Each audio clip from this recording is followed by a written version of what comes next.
what really happened with your host, Mike Rivero. You're listening to the Republic Broadcasting Network, where you'll find out what the Fukushima's going on. And aloha, America. Welcome to our show today. It's Wednesday, July 26, 2017 here, middle of the weekday, hump day, starting that long, slow glide down to Pauhana Friday, and another crazy weekend of what are they going to think of to mess up next here. As I speak, the Senate is now voting on a bill that will simply do a straight repeal of Obamacare and then provide a 2-year window to craft a replacement for it.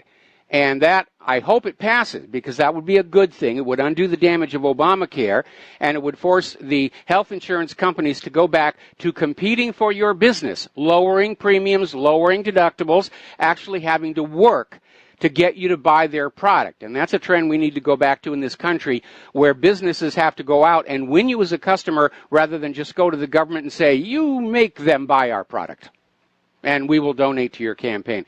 So we're going to be keeping an eye on that, and hopefully that is going to pass here. The phones are working again today. For all of you who were so frustrated you couldn't call into the show yesterday, the phones are working. So 800-313-9443, and let's get into the news.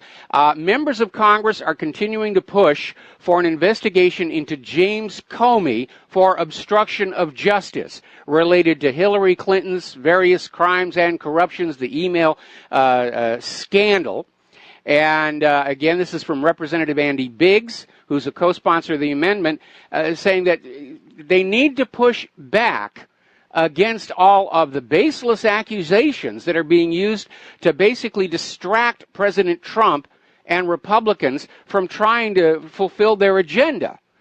And that's really all it is, all this Trump-Russia nonsense and trying to keep the president on the defensive so he can't go on out and actually work on giving the American people the things he promised and for which we voted.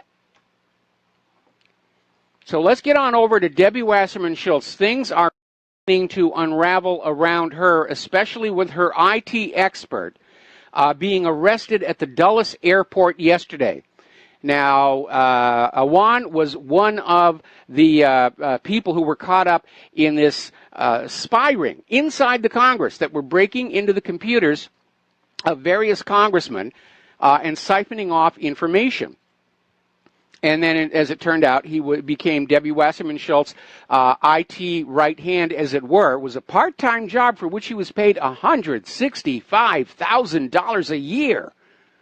For a part-time job. Now, the FBI raided his home a few days ago. They confiscated a bunch of hard drives from him, and it was first reported the hard drives were smashed. And the part the corporate media left on out is they were not smashed when the FBI seized them. Somehow, they got destroyed while they were in police custody. Nobody knows who did it. Nobody's talking. Nobody's commenting on that one.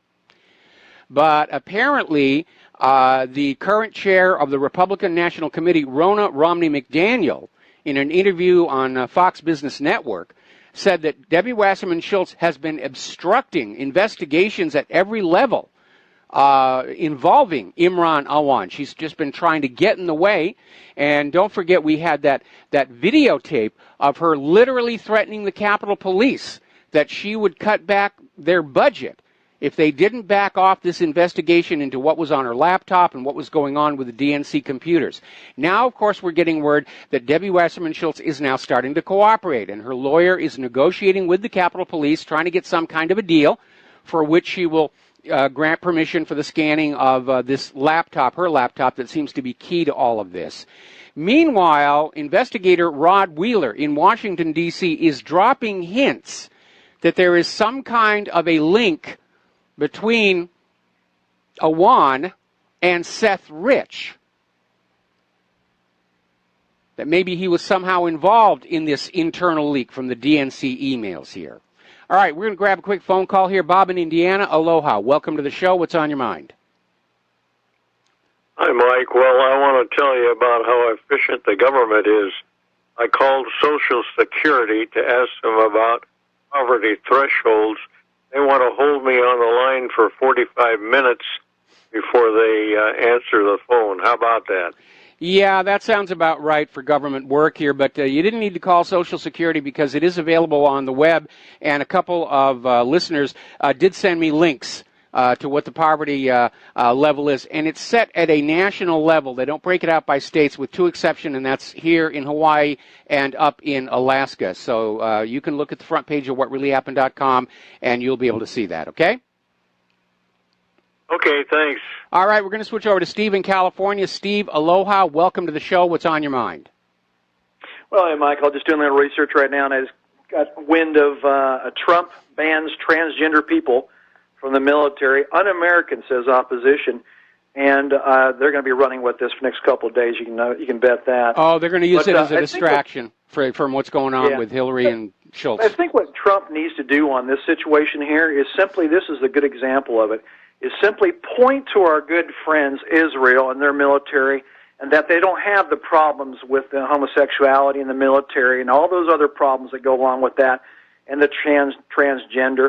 He needs to point the finger to say, by example, if you want a strong military, and you do want a strong military, you don't need to have problems inside the military and morale problems.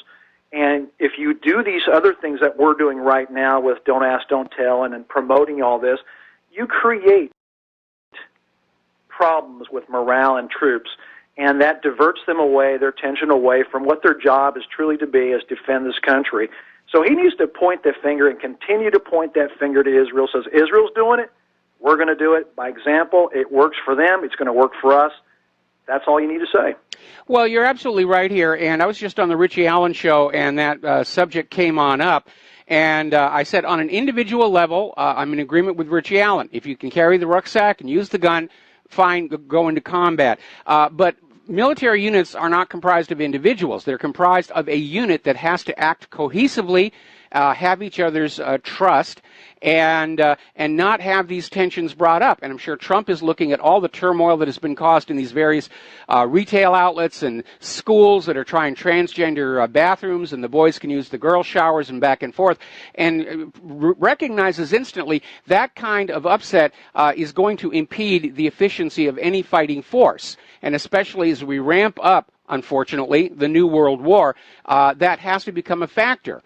And winning the war has to take precedent over being politically correct. Now, that being said, there might be a solution, and that would be to have, all heterosexual male units, all heterosexual female units, all gay male units, all lesbian female units, and all trans units, so that each group of people are with others they feel comfortable with, and you don't get into those frictions. And you might see that as being a possible solution for everybody who's out there screaming, that, this woman who thinks she's a man has a right to fight with the Marines and all the rest of that. But again, you're right. The corporate media and the liberals are going to be fanning this up as a distraction. They are really in a panic. We're approaching that bird on the wire moment where one of the insiders is going to break and make their deal, and it may be Debbie Wasserman Schultz, and at that point, everybody's going to fly off and go running to the investigators and prosecutors trying to get their own deal. First ones to make the deal get a good deal, and the last ones to make a deal aren't going to get much of anything except maybe a couple of months off of their prison sentences. So, Steve, thanks an awful lot. No, Mike, I don't think that would make them happy. Have separate units, I don't think that would make them happy. You could offer that as a solution, it would be a good solution. I don't think that would be acceptable to them. I think they'd say, no, that means we're excluded.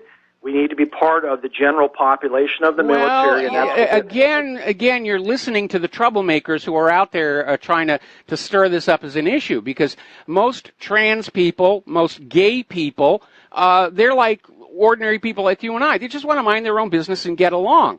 What we're hearing are the screamings of that class of human beings whose entire sense of self-worth is to be offended by something. And this is just the latest one that they're being offended about.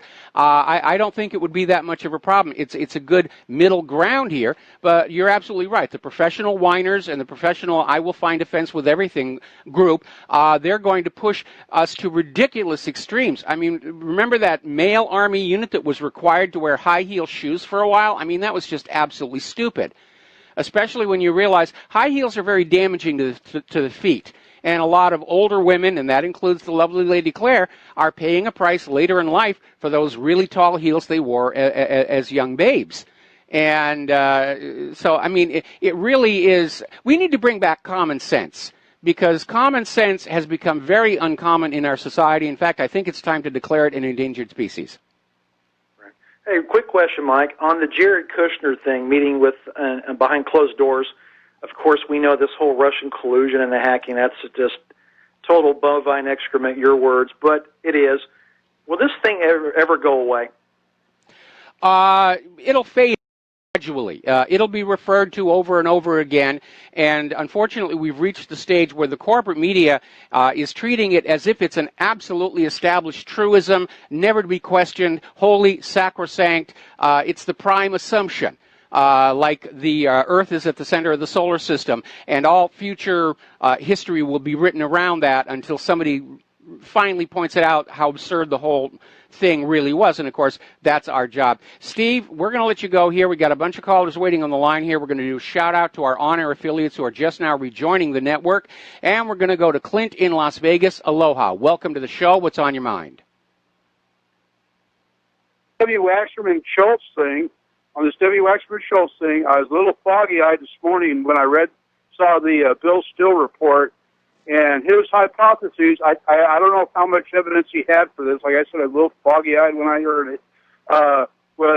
There was 2 break-ins to the DNC mail servers, and the thing, what he's hypothesizing or what he had evidence was Seth Rich was the first one.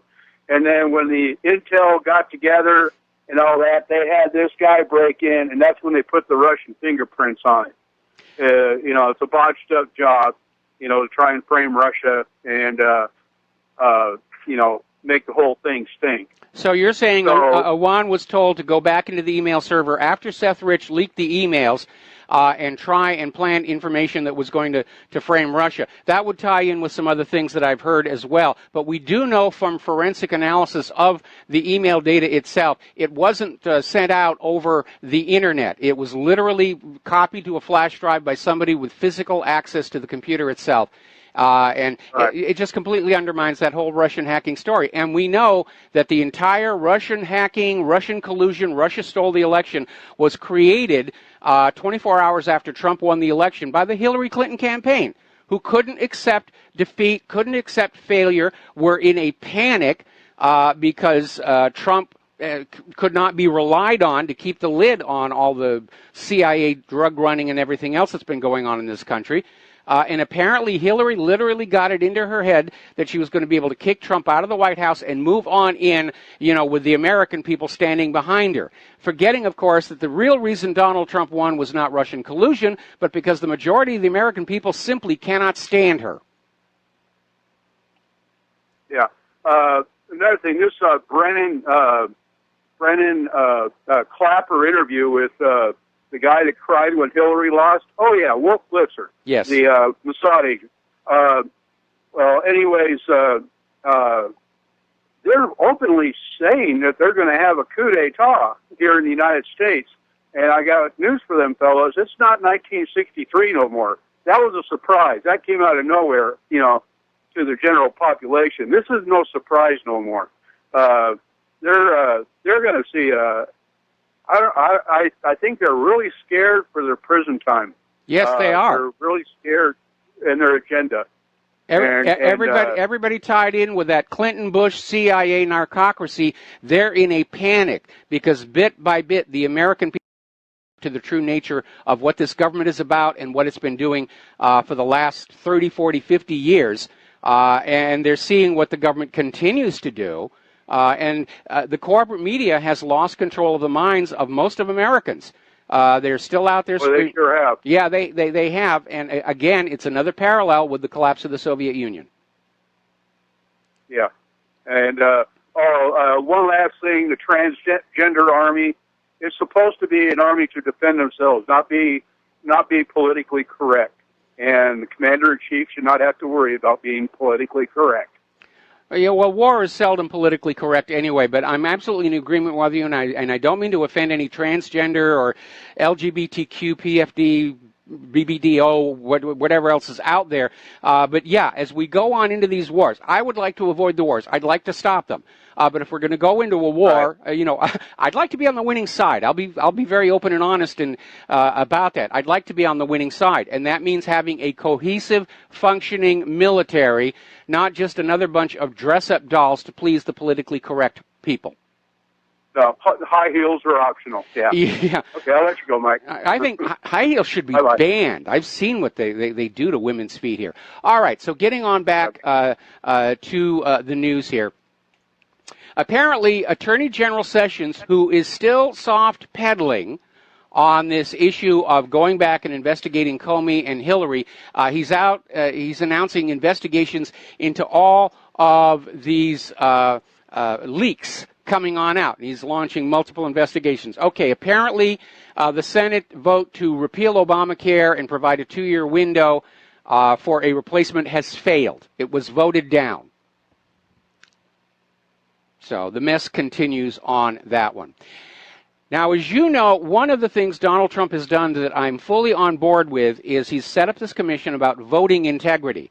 And I can imagine that Donald Trump is well motivated on this issue because he knows that he and we, the American people, had to overcome massive election fraud. And that if he does not take on this system and do something, they're just going to double up on 2020. They'll have twice as many illegal immigrant voters. They'll have twice as many dead people voting. They'll have twice as much rigging on the electronic machines. He's got to do something about this. And it's amazing how many states are out there trying to stall this thing.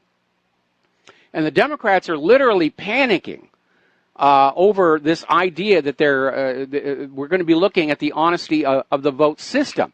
And over in Washington, U.S. District Judge Colleen Koehler has ruled that the states do have to provide President Trump with the data that he needs to establish whether or not the election was honest. And the Democrats are in a panic, which is really kind of weird because the Democrats are really big about registries for people for health care, registering your guns, registering this and that. ID for everything except for elections. It's obvious they're hiding something. Now, apparently down in Florida County, they're starting to go through their voter rolls, and apparently they discovered literally thousands of voters whose listed age on the voter records is over 100. I wonder if something funny is going on down there. The system is designed to facilitate stealing elections and to cover it up afterwards, and we need to get rid of it. We need to go in and get rid of those electronic machines. We need to crowdsource the count and verification process. And again, I wrote this article. It's right up in that submenu, the gray box just below the banner, How to Have Honest Elections. In fact, it's the very first article listed. And you ought to just look at that because it can work. I've gotten emails from people in other countries saying that, yes, when they got rid of the electronic machines, they've adopted many of the things that are in that article. The one about crowdsourcing the count and verification seems to be the new wrinkle. But all the other ones about, the dye on the finger to prevent multiple voting. And again, there should be voter ID. You have to have an ID to drive a car. You have to have an ID to buy cigarettes. You have to have an ID to buy alcohol. What is discriminatory about requiring an ID to vote? It's not racist if you are legally allowed to be in this country and you are legally allowed to vote. You can have a driver's license or a state-issued ID card. This idea that somehow demanding an ID to vote is racist is absurd in the extreme. Now, apparently, despite rumors to the contrary that were circulating yesterday, Rex Tillerson is remaining as Secretary of State. And it may be that CNN heard a rumor and they overblew it about how frustrated Tillerson is that he doesn't have more autonomy from Trump. Well, he's not supposed to be autonomous. CNN may have fibbed to us yet again. We'll be right back after these words. And aloha, America. Welcome back to the show here. And apparently what we're seeing here is some newly declassified memos that are exposing the extent that Obama was spying on the American people. Complete violation of the Fourth Amendment, civil liberty protections, and this involved the NSA and the FBI. And apparently this information was declassified in response to a Freedom of Information Act litigation by the American Civil Liberties Union. So, yeah, Obama was engaged in Nixonian spying on his enemies, targeting them with the IRS. It really is, it is out of control. It really, really is out of control.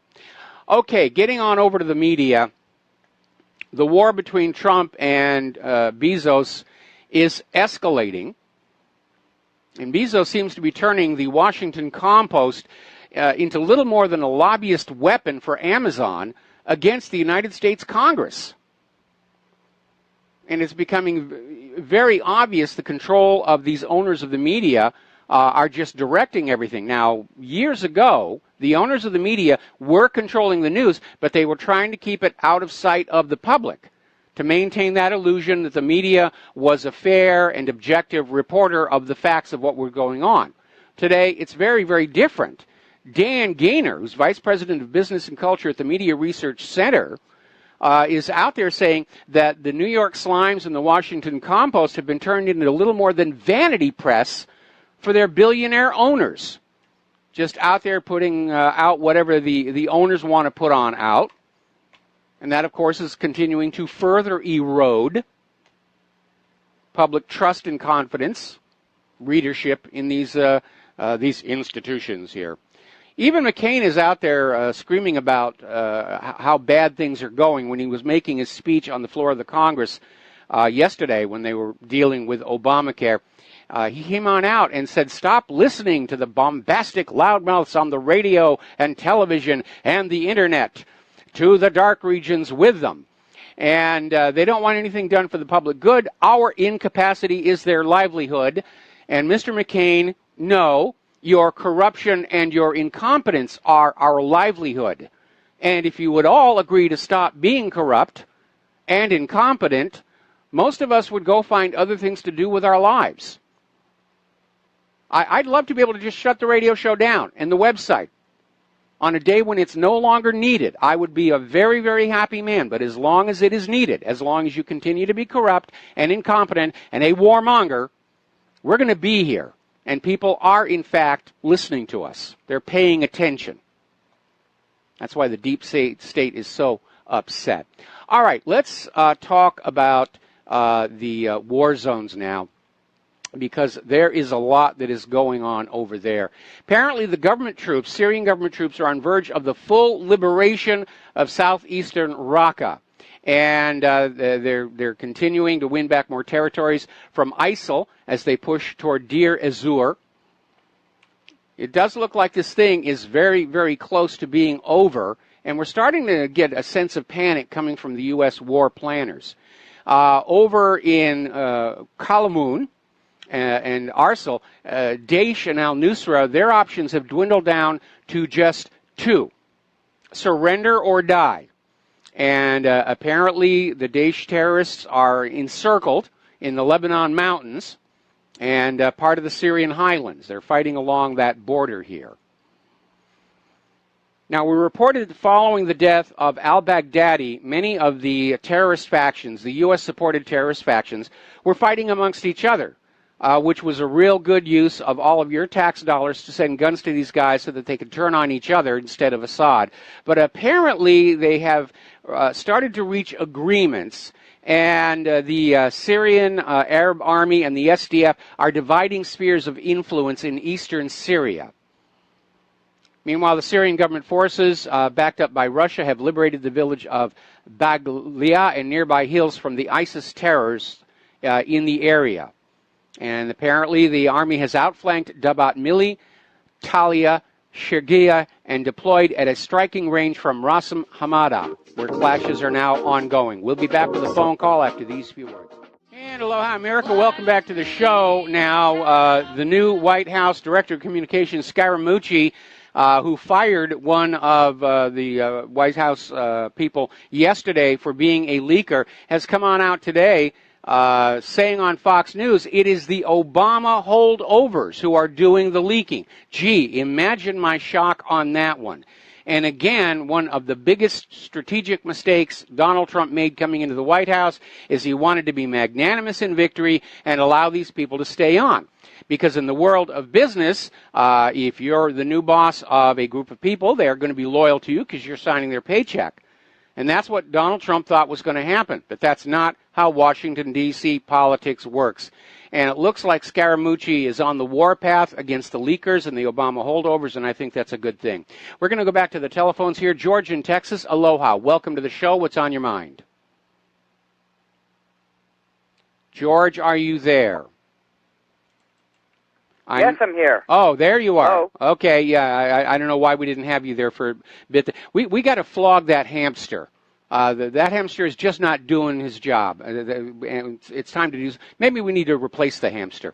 Anyway, George, what's on your mind? Well, I just got alert over my phone that the clean repeal of Obamacare failed. Yes.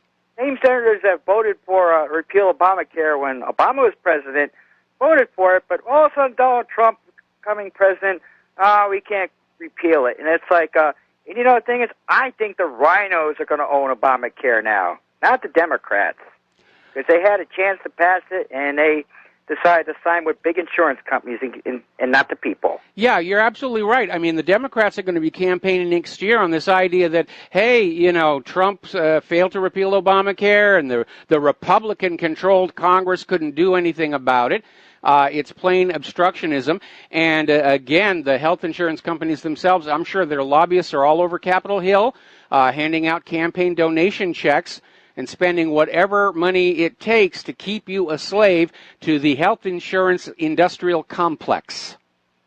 Well, you know, the thing is, I know Paul Ryan was sitting there talking about passing this bill about sanctions against Russia, and I said, Mr. Speaker, I said, Russia has nothing to do with my high insurance rates, deductibles. Russia has nothing to do with my high taxes or the overregulation makes my electric bills high. I said, leave Russia alone. You got enough problems here. It ain't bothering us. Well, they have to make Russia a big deal because if they can't keep us all afraid of Russia and China and North Korea and now the Philippines, then we're really going to start thinking about, is this a well-run nation? And, of course, the answer is going to be no, it isn't. We're being fleeced by a bunch of greedy, corrupt politicians and corporations. They're having the time of their lives at our expense. They don't want us thinking about that, though. They want us afraid of Russia so that we'll just go along with the crime, corruption, and the looting and plundering. Well, you know, the thing is, I just think we just need a groundswell of people. The 5 Republican senators, including John McCain, who voted against it, and the senator out of Alaska, Maine, Nevada, and one other place, all voted with the Democrats to go no clean repeal on Obamacare, and also Paul Ryan and these rhinos. We need a groundswell to force these senators to resign. Get out of the way if you're not going to be a part of the solution. Well, this gets back to that voter integrity project, because as long as the elections can be engineered from above, they're not afraid of us in Congress. They're not afraid of the only way they'll be afraid of us if we return to a system where we actually have the ability to vote them out. And we did succeed in, overcoming election fraud to get Trump in there, and that's why they're in such a panic. That iron grip they had on the throats of the electoral process has slipped. It's not gone, and they're desperately clawing to get it back. But that's why that voter election commission, election integrity commission, is such an important thing, and we have to support it. Right now, they're not afraid of us. John McCain's not afraid of the Arizona voters. Nancy Pelosi isn't afraid of her voters. Doesn't matter what they actually vote, because the elections are all being engineered by the deep state. Well, you know, one thing we probably do on the senatorial side is we need a handful of states to challenge the 17th Amendment, because the reason is that amendment was never actually ratified. Ooh, another one. Yes, I'd heard that one. And the thing is, D.B. Kidd talked about that extensively. I mean, states challenged the 17th Amendment. We got 100 empty suits in the Senate that legitimately shouldn't be there. Yeah, and they're very expensive suits, and you all paid for them. Yeah, well, thank you, Mike. All right, thanks an awful lot. We're going to let you go, get back to the news here. All right, getting on back to the war zones. Yet again, the Syrian army has stopped an arms cargo en route to support the terrorists, and the convoy was filled with U.S. and French manufactured weapons. So they're trying to keep this thing going as long as they can. The U.S. is looking for some kind of a reason to move in and garrison Syria. Israel's continuing to support the terrorists in the south of Syria as part of their plan to eventually own the Golan Heights. They're already selling off the oil and gas under that land, and it's not theirs legally. It's not theirs. Over in Iraq, again, they're turning to Russia for military support, oil deals, and to rebuild their infrastructure. And that is a real poke in the eye to the U.S. government because, I mean, the whole point of the U.S. government bombing Iraq's old infrastructure into rubble is that U.S. companies would get to build the new infrastructure at a small fee, plus accruing interest.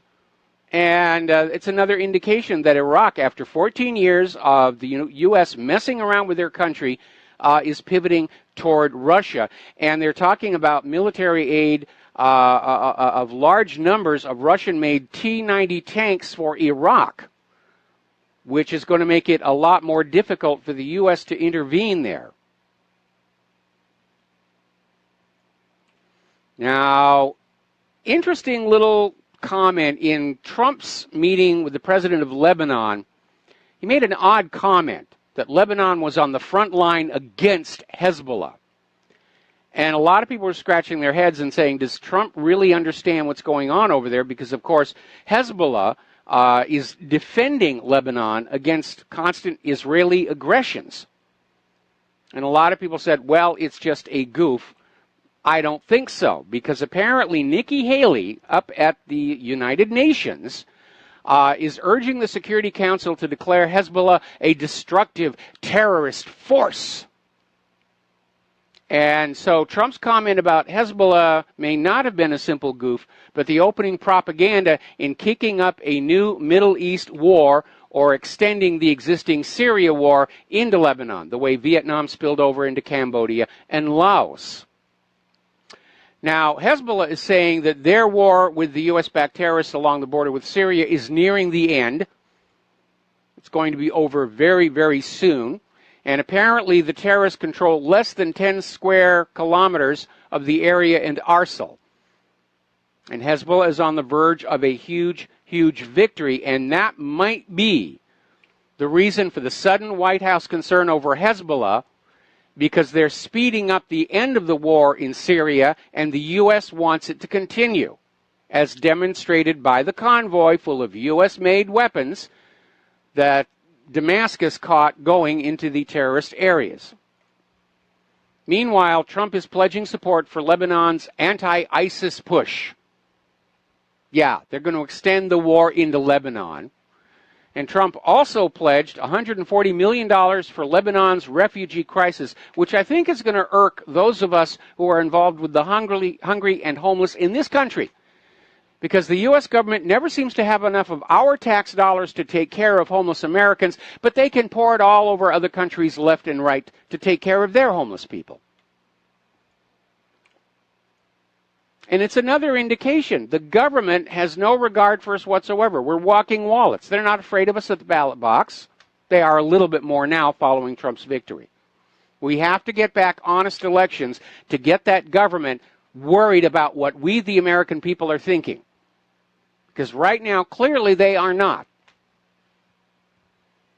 Germany is now freezing their arms shipments to Turkey over what's going on in Syria, the immigration. It's a confused mess here. And it's just another squabble within NATO. Meanwhile, Russia is bolstering their military potential in the south in response to the emerging threats, meaning the continued deployment of NATO forces. Hello? Somebody on the line? Yes. Who is this? Michael? Yes? This is Alex from Florida. Yes, Alex. What's on your mind? Hey, I just wanted to let you know that the Republicans are for Obamacare because they've been bought off, and I know that you already touched on that, but that's what it is.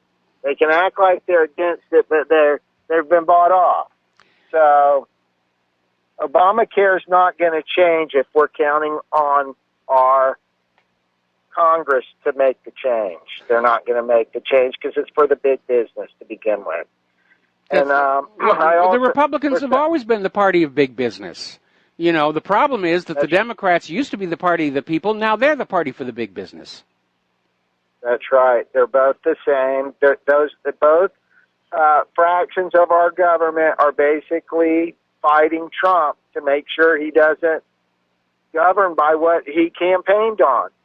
And I just wanted to mention that if you think about it, Trump has killed ISIL, or pretty much killed ISIL, and Al-Qaeda in his first 6 months, and Obama couldn't do that in 7 years.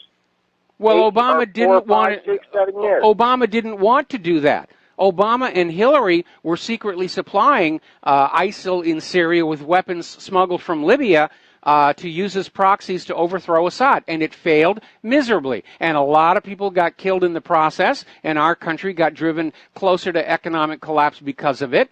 It's an absolute, total failure. Now, if they get ISIS and ISIL out of Syria, if they clean up their mess, destroy the evidence of the subterfuge, the U.S. will declare victory. But if you look at that larger plan for the Mideast that Wesley Clark revealed, it's a major, major setback. That is correct. So when I look at Obama, when I look at Trump's accomplishments, he's doing his best to kill the media, the CIA media, which that's what I think CNN stands for, is the CIA News Network. He's basically killed ISIL. He's basically killed Al-Qaeda. He has basically ended lobbyists being able to serve in his administration if they're going to be lobbyists for 5 years or for life if it's a foreign lobbyist.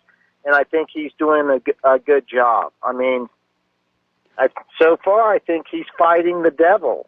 Yes, he is. The devil has all kinds of weapons, and they're very, very corrupted. Very corrupted. It is. The swamp is proving to be a lot bigger and deeper and smellier than Trump thought it was going to be, and he made it worse by hiring some of the alligators to be his staffers. But again, some of the stuff Trump has done, I agree with. The Vaccine Safety Commission, the Voting Integrity Commission, support for NASA as a potential civilian technology incubator.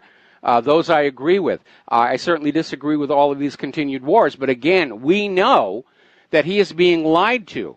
When he meets with his cabinet, we know the CIA lied to Donald Trump when they told him that there was no question Assad gassed those people at Idlib. And I wish Trump had sat back and said, you know, it doesn't make sense that he would do that. But the head of the CIA sat there and said, yes, this is what's really going on. So Trump is being controlled because all of the people he thinks he's supposed to be listening to and trusting are lying to him. And they're part of this grand plan around him to basically corral the president and use Donald Trump to push their own agendas rather than do their job, which is to support the president and accept his directives. That is correct. But there's also a chance, and I think that it's a good chance, that Trump's actually not the aggressor in all these wars. I think just like the deep state basically controls the media, and I think they could also control fractions of our military. Oh, they're all over the place here. I mean, the CIA's been in control of all the corporate media since the end of World War II through Operation Mockingbird.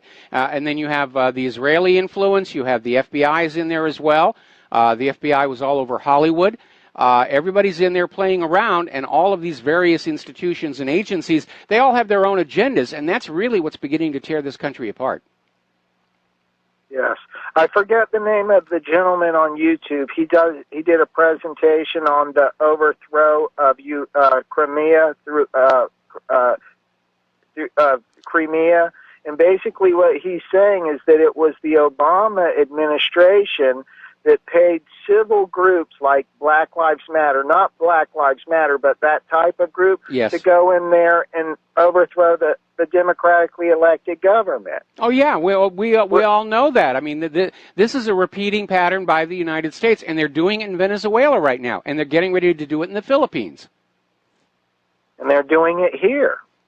They're trying their best to do it right here. Yes, they are. And it's very serious, and it's very evil. I mean, people don't want to hear that, but it is evil to do that, and to basically make us all one soup, and we're all of the same soup, and there's no changing it. We need independence. They're trying to steal our independence, and they've basically done a pretty good job of it over the last 8 years. They really have. I mean, when they're giving tickets to kids for selling lemonade, you know you're living in a dictatorship. All right, Alex, we're going to let you go. We're going to switch over to Mike in Western Canada. Mike, what's on your mind? Mike, good to talk to you again. This is Mike Phillip in Western Canada, host of American Hawk Radio. We've had you on our show a few times. I would like to bring to your attention a situation that has arisen. I have a friend named Kevin J. Johnston. Mm-hmm. His website is freedomreport.ca. On Monday, I was going to collaborate with him on some projects for the show and YouTube and whatnot. I called his house, and his wife was quite upset, didn't want to talk, and I just left a message. But he called me back the following morning. Turns out that he had been arrested in Mississauga, Ontario, under hate speech charges. Oh, man. Hate speech because he was speaking out against M103, the motion to condemn all speech against Islam or the Prophet, which they specifically cited out in the motion. Now, the motion is not a law. Okay, Mike. But it appears as though they're acting on it. Mike, I have to put you on hold. I'm going to keep you through the commercial break. Don't hang up. I want to hear more about this. We'll be right back after these few words. And aloha, America. Welcome back to the show. We're talking with Mike in Western Canada, and Mike is filling us in on how apparently there has been an arrest of one of his associates under the hate crime laws. So would you just sort of pick up the narrative pretty much where you left it off? Yeah, absolutely. So he called me, and it happened. And this is actually, there's been two of these now, but I'll get into the second one after. So we planned, and we sat down, and we did a 1-hour YouTube interview, which I posted on my website. I can send it to you if you want to post it on yours. Absolutely. But, yeah, do you prefer email or text? I prefer email.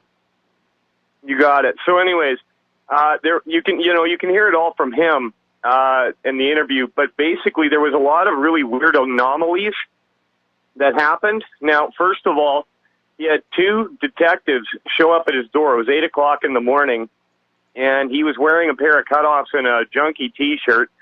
He said that they were apologetic and wouldn't look him in the eye when they informed him of what he was being arrested with.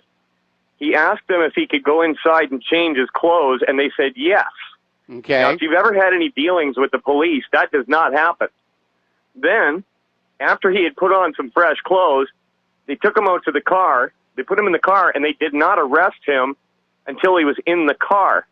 And then they cuffed him, but they allowed him to have his hands cuffed in front. That never happens. Then they took him down to the station, and he was walking through the station, and people were saying, he could hear him, saying, "Isn't that the freedomreport.ca guy? What's he doing here?"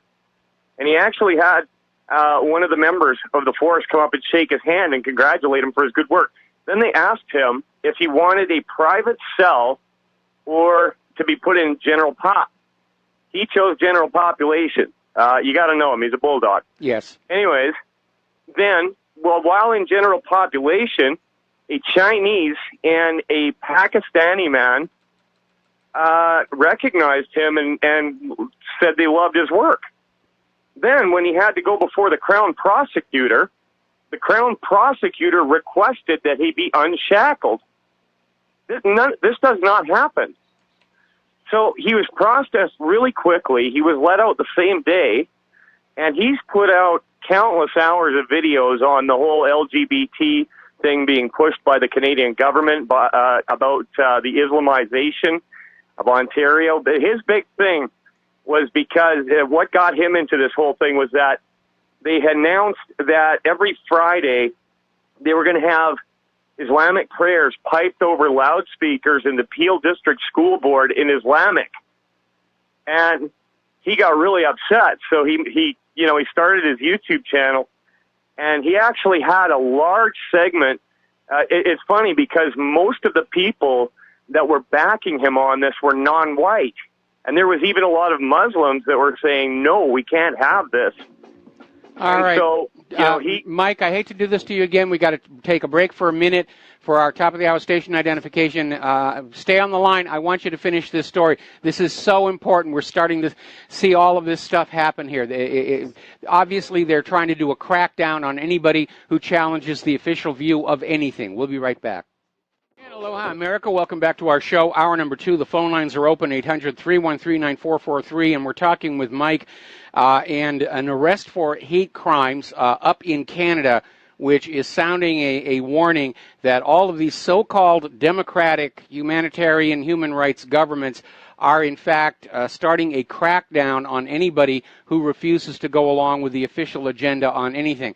So you're talking about your associate, this host. He's got a YouTube channel, and he was arrested. He was treated very kindly and gently by the arresting people and the Crown prosecutor. And again, what was the specific crime he was charged under?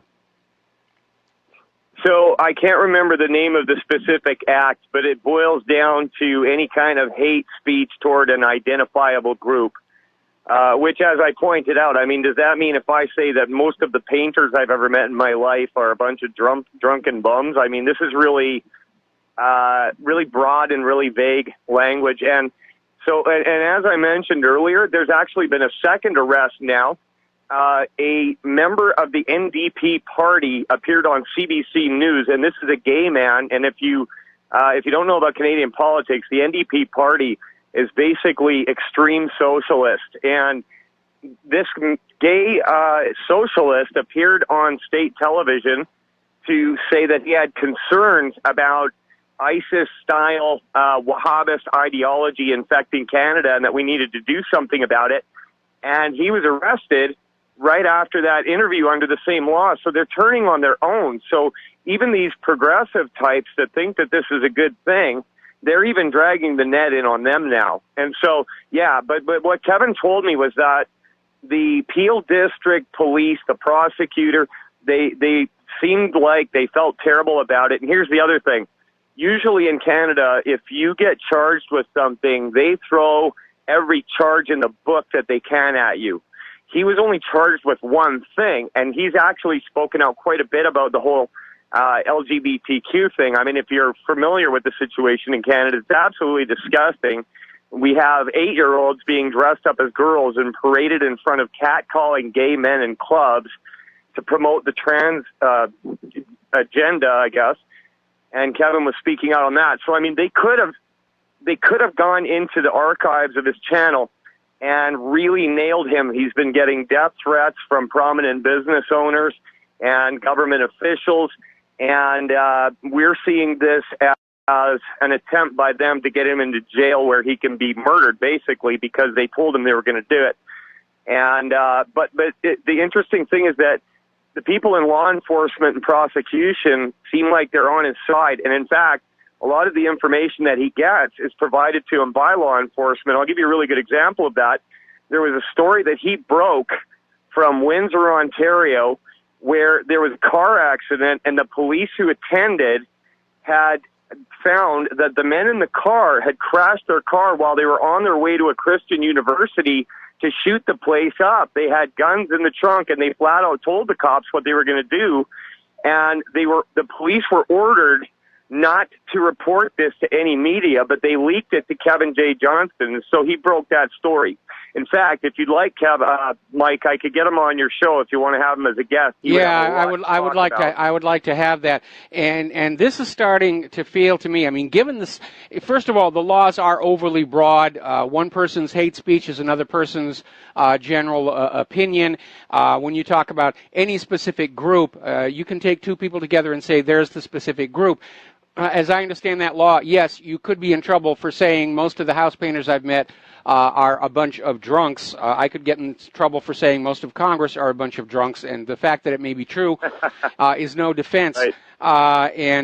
But it sounds to me right now the globalists are feeling the pressure from the nationalists, and this pushback against trying to blur all the Muslims and Christians together is really starting to build, and it feels to me like this is what's motivating this. The globalists are saying we have to tamp down any more opposition to flooding the Christian nations with Muslims because we need that for the New World Order. And when we get down to the section of the talking points about globalism, there does seem to be this effort to reassert. George Soros is not done mucking about with the world, unfortunately. No, he's not. No, he's not. But I'll tell you what, I'm encouraged greatly about this situation because since Justin Trudeau got elected, and I'd like to make clear, Justin Trudeau is just a figurehead. He doesn't actually make any decisions. He doesn't really have a lot of power in the Canadian parliamentary system. But Canadians that supported him in the beginning are beginning to really turn against him. I know people specifically that when during the election they told me, well, we're going to vote for Trudeau because it'll be kooky and fun and he's got great hair and I like him, you know what I mean? And you ask him, what is his policy? I don't know, right? So, but now even those people are getting sickened by what they're seeing in this situation in Canada, and there's this uneasiness, and I think that that those types of socialists that have been infecting our country are really going to get a wake-up call. You're going to see somewhat of a Trump effect north of the 49th parallel, as we saw with Brexit. And so, whether you like Trump or not, it was definitely a spit in the eye of the globalists and Clintonistas and what have you. So, I mean, that is encouraging. But right now, we're being plunged into it. And I don't know whether to be mad at Justin Trudeau or thank him, because he single-handedly woken up more people than, people would kind of go to sleep when there's a conservative government thinking everything's okay. And, so he's single-handedly woken up more people to that agenda than I ever could. So I don't know whether to send him a thank you note or what. No, I'd go with the thank you note, or you're going to get a knock on the door here. All right, well, Mike, I just got the YouTube video about Kevin Johnston being arrested. I just put it up at whatreallyhappened.com. And we're going to let you go here, but yeah, let's keep up this discussion and keep me informed about what's going on up there, because this is very alarming. We're seeing a lot of wet work down here. There was the attack on John McAfee the other day. And it's a time of concern for anybody who dares to speak truth to power. Power is apparently getting ready to fight back in a very ugly, underhanded way. And these days, my web server, it's under more constant hacker attack today than it was just before the election, when Hillary's people were trying to shut it down. So something is definitely changed out there. And I think those who wanted the globalist New World Order are realizing their plans are falling apart, and they're just going to try and crack down on anybody who's speaking out in opposition to their agenda, which, yes, I am one of those people. Absolutely. So I will put Kevin in touch with you. You want me to just have him email you, or should I give him your phone number, or what? Yeah, just go ahead and have him email me, and we'll get him booked onto the show. You got it. Thanks for having me on, Mike, and keep up the great work. And we will be having Kevin on American Knock Radio on Saturday, 2 to 4 Central, at AmericanKnockRadio.com right after Roger Stone. All right. Well, thank you for that information, and we're going to let you go here. We're going to do a quick shout-out. Take care, Mike. We're going to do a quick shout-out to our on-air affiliates rejoining the network, and we're going to go to Dustin in New Jersey. Dustin, thank you for being so patient and waiting, but that was very important information to get on out about Kevin Johnston being arrested. What's on your mind today? Hey, Mike. Yeah, another satisfied customer of the Marxist paradise there in Canada, huh? Yeah. Boy, Canada sure changed since I was there. Mike, I got to keep saying this because people are going to. It's a globalist, neoliberal, Marxist empire. They don't want. They want open borders. People don't realize they want free speech only for them. Yes. Globally. Yeah, Anybody, and you can have Germany, democracy. You can have democracy as long as you vote for the people we want you to vote for.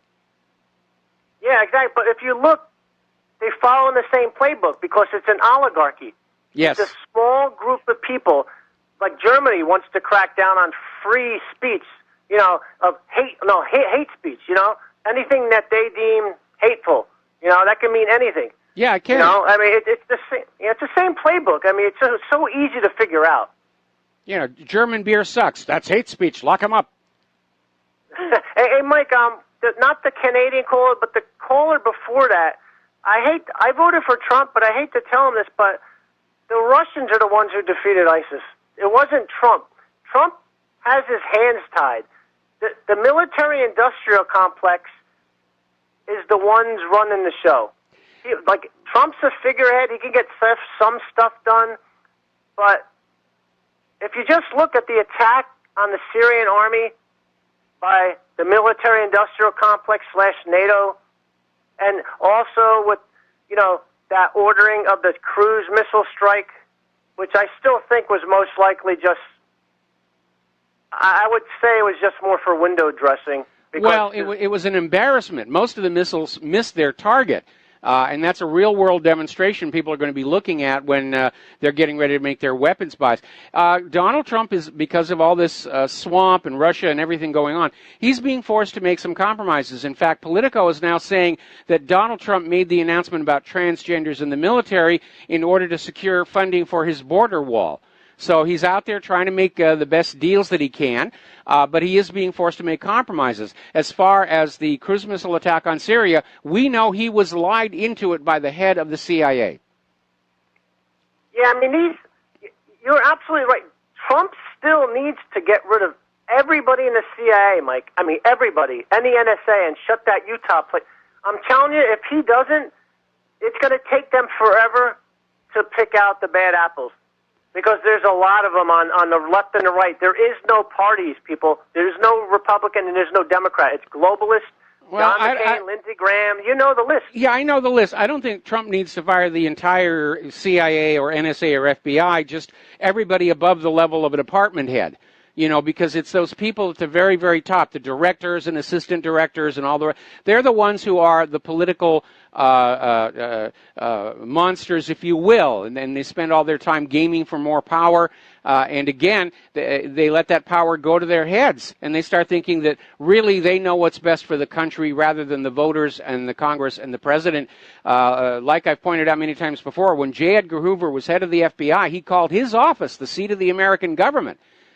He was running the show because he had the blackmail goods on on the top politicians, and he felt that was his job, that he knew what was best for the United States, and yet he himself was being blackmailed, which is why, while he was head of the FBI, Hoover refused to acknowledge there was such a thing as organized crime.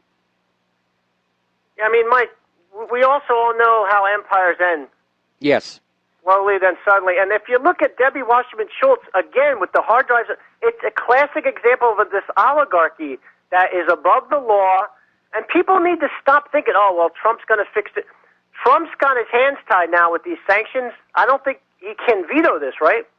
I'm afraid not. The House has come up with a veto-proof majority to pass these sanctions. And again, it's just another attempt to provoke these other countries into doing something where the U.S. can get a war going and say, it was their fault, they attacked us. That's the only thing, the only reason why we're not already in a hot war all around the globe is because the U.S. government needs to make it look like it's the other country's fault. And all of these other countries know that's the game. And so they're sitting back and they're accepting the abuse and the punishment, just waiting for the U.S. to wear itself out. The one exception, of course, is North Korea. And Kim Jong-un is apparently too dumb to figure out what the game is coming from Washington, D.C., which is why they're back to talking about war with North Korea. Hey, Mike, the best thing that happened to Russia was the sanctions because it forced them to diversify. And short-term pain is long-term gain, Mike. And, these new sanctions are going to just hurt the Europeans, which is going to hurt the U.S. We're shooting ourselves in the foot. And it's ridiculous. Like, these people are so stupid and they're evil and they're just so screwed up now. I mean, Mike, I think we're getting close, man, to the end of this whole I agree. Here, I agree. I am seeing so many parallels between what's going on in this country right now and what was happening in the Soviet Union in the months leading up to that collapse. It's on the, and that's another reason why they're desperate to get a global war going, because the government is believing that if they can get a major war going, that we, the American people, are going to forget all about the crime and the corruption and the violation of our civil rights and the looting and plundering of our wealth by the bankers, and we'll throw the flag a snappy salute and fling our babies onto the designated enemy's bayonets. And it did work back in 1907 and 1929, but it's a very different America today, because back in the start of World War I and World War II, the American people were very naive. They were innocent. They trusted what the government was saying. It's a different world today. The U.S. government has lost the trust and confidence of the American people. The corporate media cannot control what the American people are thinking anymore, which is why getting into a new hot war is going to be an absolute disaster and will only accelerate the collapse of the U.S. government. Well, I hate to tell you, Mike, I know you, I think it's going to be really a lot worse than what the Soviet Union went through, just because we have a lot of people that are used to handouts, and they're very violent. Like, a lot of the leftists are violent, and I don't know how they're going to react to things like crumbling around them. They just won't be able to handle, like, if the power went off and they can't use their cell phones, for like a month, like, they just won't react kindly to other people, I believe. I think it's going to be a lot worse than the Soviet Union. They're brought up differently, Mike. Yeah, we're brought up. We're all screwed up here. You're absolutely right. One area that is of concern to me is in the former Soviet Union, where products were made to last and be repairable, most people knew how to fix small problems with their cars and appliances and so forth. Our culture, where everything is made to be disposable, you're not allowed to get into the car, certainly not its computer. The American people, by and large, on average, don't have the necessary skills to keep their appliances and car running in the absence of that support structure that we're all encouraged to be dependent on. And in that regard, yes, things will be a little bit worse. But again, out of that hardship, we may go back to that wisdom of saying we demand products that are built to last. We demand products that are built so we can fix them ourselves when necessary. And people are going to give up art history majors and go back to, appliance repair as something to study. Invest in guillotine stock. Yeah, absolutely. Yes, and by the way, whoever checked out those blueprints for the guillotine, please check them back in. There's a long waiting list of people who want to copy those things off. Well, you make sure it's going to have a titanium blade, because it's got to last a long time. Thanks, Mike. You got it here. Unfortunately, contrary to the movies, titanium does not actually make a good blade. Makes a great handle, but not a good blade. So anyway, let's go to Anthony in California. Thank you very much for waiting. What's on your mind? Yes, hi, Mike. I wanted to talk to you about, this is a totally different topic. I'm reading something about hacking the human body. Scientists now are able to use computer code to change your DNA. Well, I mean, that's that's something they've been trying to work toward for a long time. Unfortunately, the primary tool for editing DNA turns out it's causing mistranscriptions in other parts of the genome. They're trying to fix that one. But again, I'm sorry, go ahead. No, I was going to say, I see this as an extraordinarily dangerous technology, because we still do not know all that there is to know about how DNA interacts with our biochemistry. And some of the mistakes that have surfaced during early GMO have shown they don't really know all that's going on. And, of course, the most benign example would be the Roundup Ready corn, which they got the result in the corn that they wanted. It was immune to glyphosate. But at the same time, the stalks of the corn turned out to be much tougher than the natural variety, so the farmers had to buy Kevlar belted tires. Now, it's a minor point, but it demonstrates because DNA is so self-referential. That's how they get all that information into such a tiny molecule. When you alter one part of that DNA, inevitably other parts of the organism are going to be affected. And nobody knows how to predict that. Most of these GMO corporations aren't even looking for that. Well, you know, Mike, I was just watching this news article on One America News Network. Yes. And they were talking about the same thing I was talking about. And they're able to look at the strands of a particular, plant or organism through a computer program and map out the well, they've been able to strands of DNA. They've been able to map out the genome for quite some time. There was even a human genome program, and they're mapping out the other genomes. But going on in and editing it is extraordinarily dangerous. It's the most dangerous technology we have.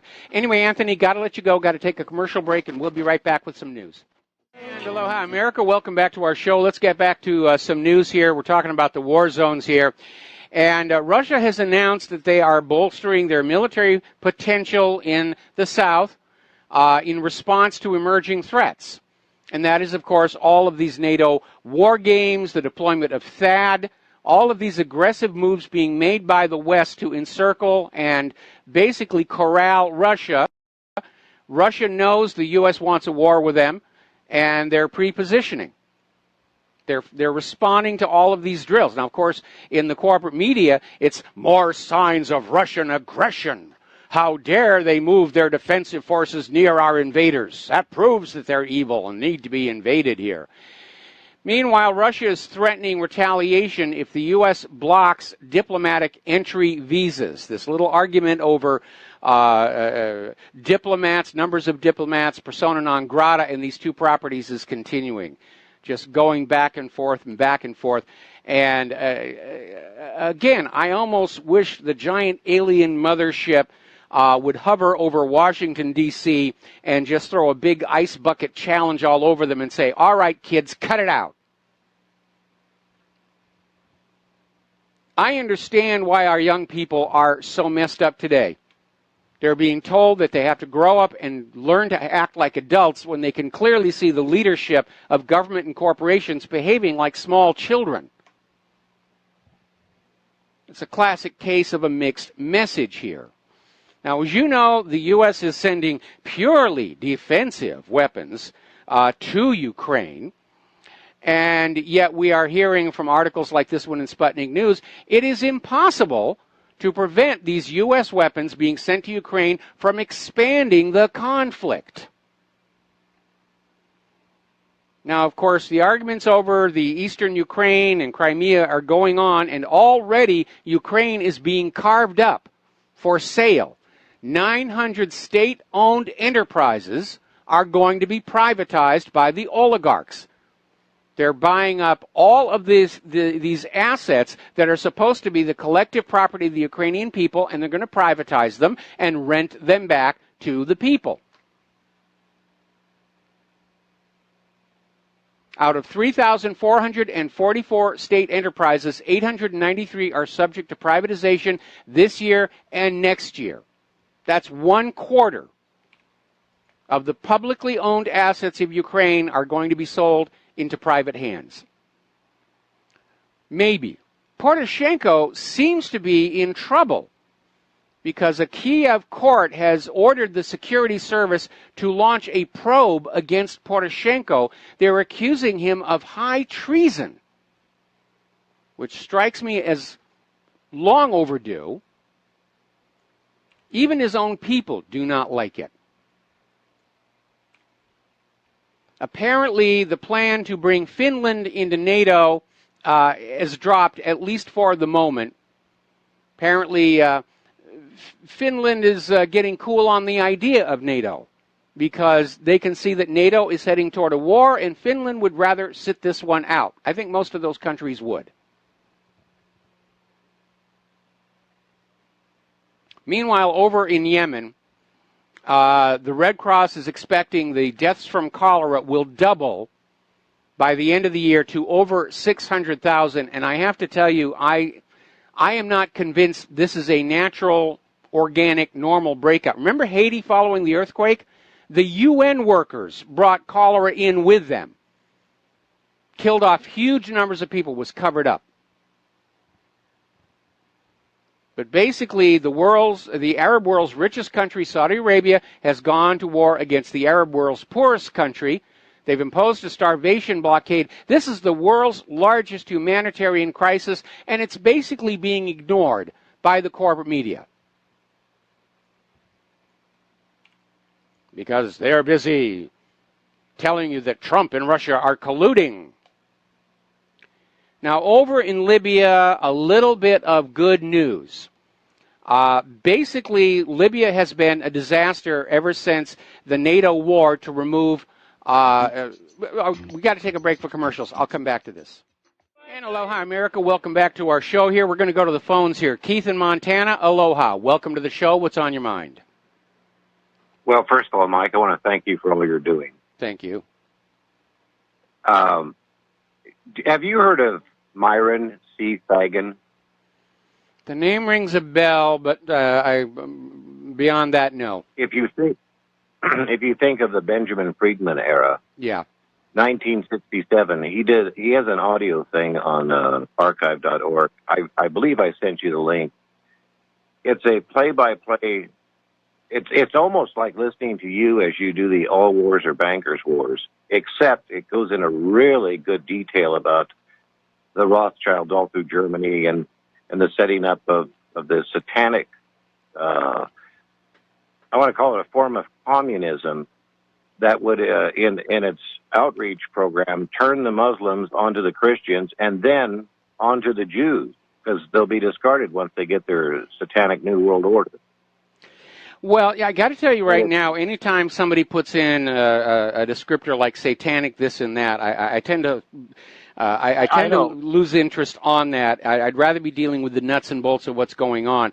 There is no question that the owners of the world's private central banks want to consolidate their control. They're very unhappy about countries that do not allow private central banking. They're very unhappy with countries that are trying to break free of private central banking, like Bolivia just did.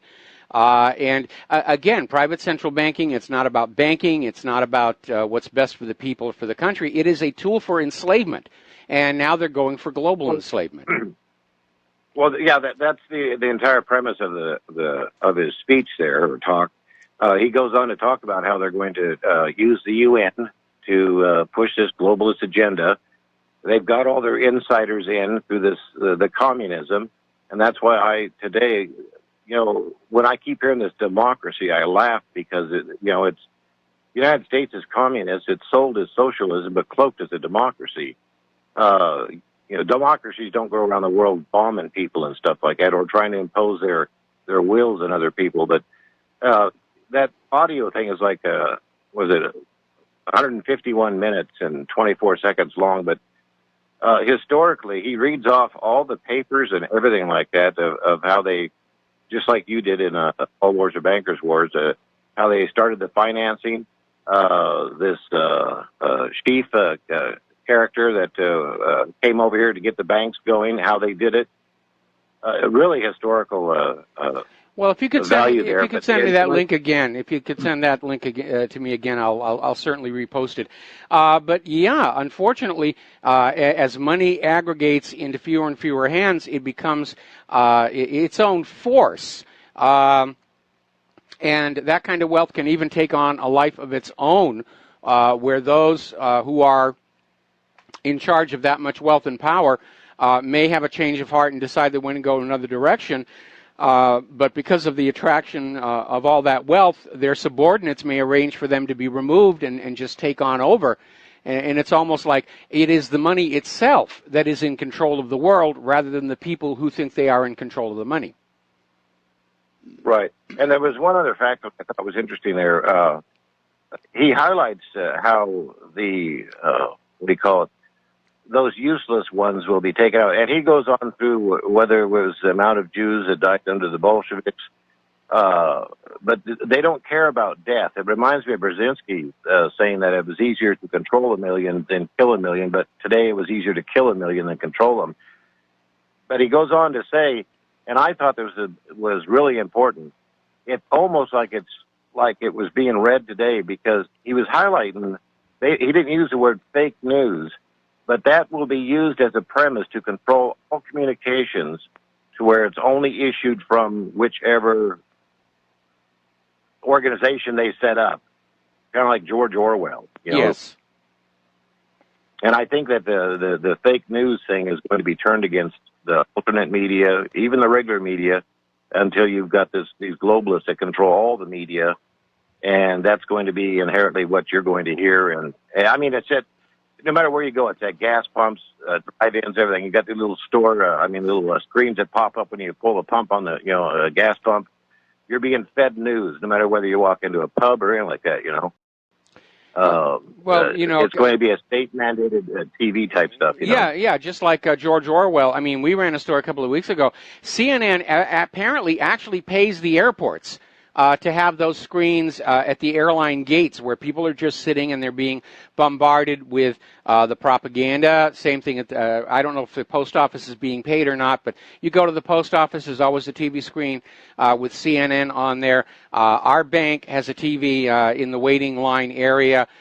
Used to be CNN, but I guess even the bank tellers got fed up with that, and now they're running the cooking channel. But yeah, it's just trying to just saturate us completely so we come to accept what they're saying is true. It's not working.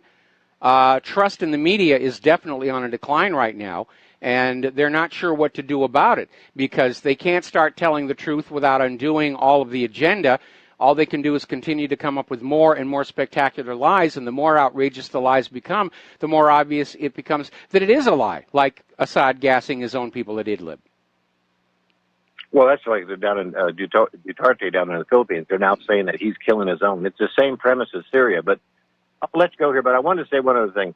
I think if you took the word satanic off of there and you just use the premise of moralists, that they are so moralist, they don't care how many they kill, the methodology of the way they do it. I mean, he goes through about how it's going to ignite the Middle East, turn Russia, everyone against each other.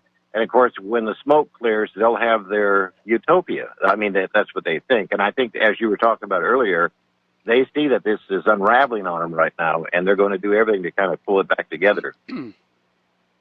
Yeah, you're absolutely right about that. They're hitting the panic button. Excuse me, I'm having a coughing fit here.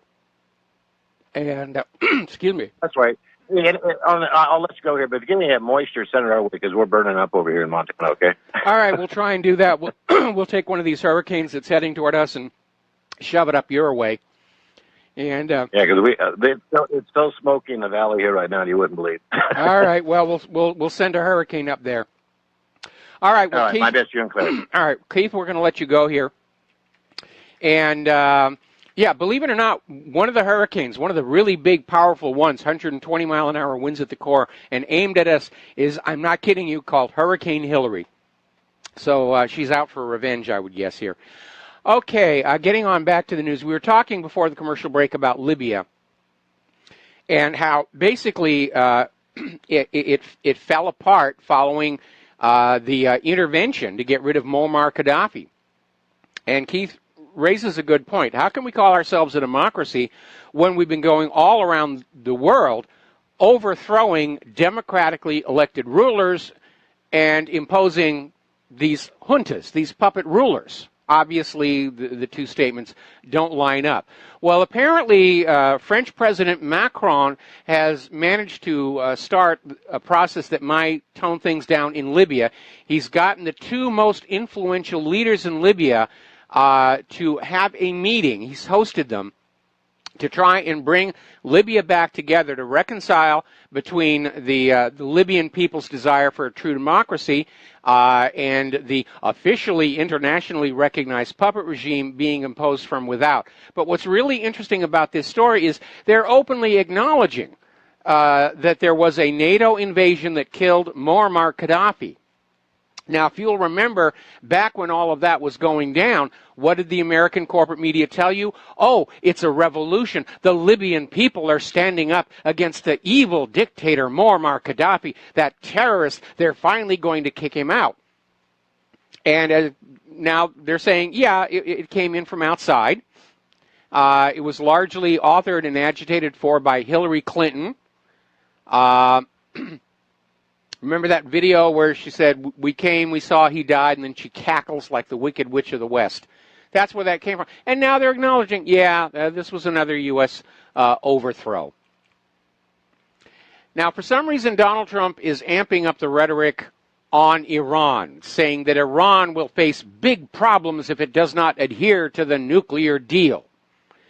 And he's basically out there with this warning, just a week after the White House certified to Congress that Iran is complying with the agreement. It's signed with the P5+1 group. Just after the IAEA verified yet again that Iran is in full compliance with the terms of the P5+1 deal.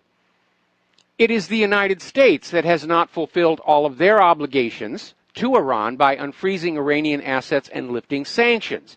So why all the tough talk now? Well, Iran may realize they are still in the U.S. crosshairs. Remember when Wesley Clark leaked out that grand plan for the conquest of the Middle East?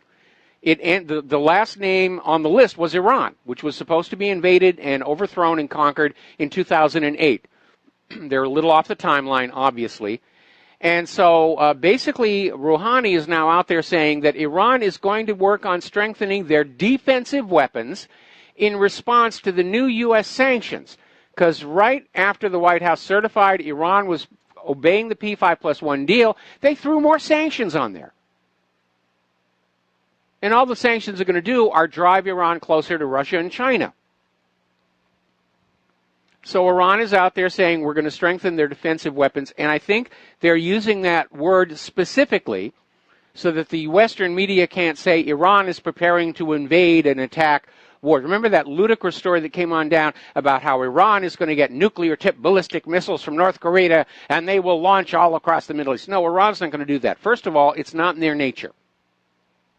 Iran has not initiated a war of conquest against another nation in 200 years. And certainly has not done so since the Iranian Revolution of 1979 that kicked out their U.S. puppet ruler, the Shah. It's not in their nature. They want to be left alone. They just want to live their lives, do their business, and that's it. That's all they really want. That's all most everybody on the planet wants. So it's just a few psychotics in positions of power that want to play the grand game of empire. And again, a reminder. Nations that have nuclear weapons are not going to haul off and use them without any reason. Nuclear weapons are weapons of deterrence to send a message to other countries. The cost of invading us will exceed any potential gain. That's what nuclear weapons are for, deterrence. The only time a nuclear weapon has been used to attack another country is by the United States against Japan. Even if Saddam had nuclear weapons, he was never a threat to the countries around him. Same thing applies to Iran, same thing applies to North Korea. Meanwhile, with regards to North Korea, it's starting to look like South Korea's new president does not have full control over his own military because apparently Seoul is going to mount a 1-ton warhead on their 500-mile range ballistic missile. And it's an increase from the 1,100-pound warhead. It's also probably going to adversely impact the range, but apparently this is being done with the blessing of Washington, D.C. It's another provocation. Now, once again, Vladimir Putin is coming on in and proving to the world he is a statesman because apparently and Russia are developing economic ties with North Korea. They share a narrow land border, And they're trading with each other. And Putin is saying that their North Korean ties and economic partnership are an important aspect. And they're unconcerned with this idea that North Korea is a threat to the region. And Putin is sending a signal. If there is a U.S. invasion of North Korea, at the very least, Russia will be neutral. They will not allow the U.S. to invade North Korea from the Russian shared border.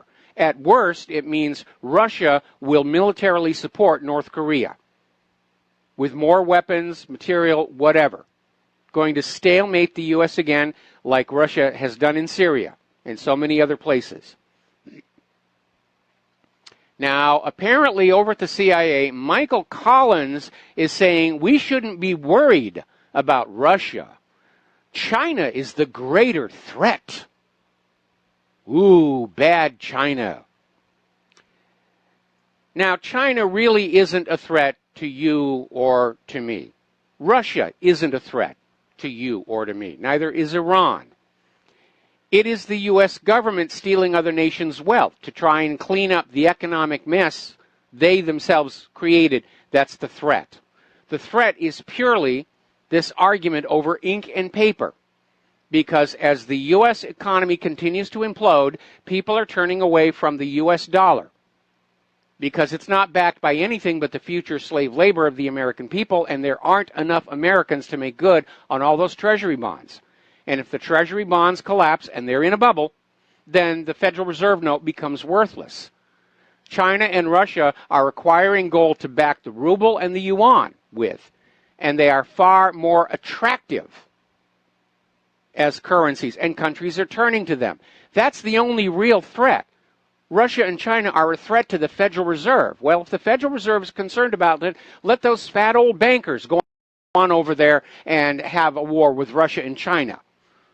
But the fat old bankers didn't get to be fat old bankers by going on out and fighting their own wars. They want your kids to go on over there and destroy the ruble and yuan so that they can go on bleeding the American people dry with their private central banks. All right, we're going to take a couple more phone calls. Terry in Oregon, aloha. Welcome to the show. What's on your mind? Hey, Mike, more than one person has said Iran is the biggest exporter of terrorism. The only thing I know about that is that they send some money to Hezbollah. Hezbollah is protecting South Lebanon against the invaders from their south, and they were fighting ISIS in Syria. Is there anything else that Hezbollah is doing that's terrorist? Israel calls Hezbollah a terrorist group. Nikki Haley is now up there at the UN trying to get the Security Council to declare them a terrorist group. But it's just a label. I mean, one man's terrorist is another man's freedom fighter. It's just an arbitrary label that's put on out there to demonize a group.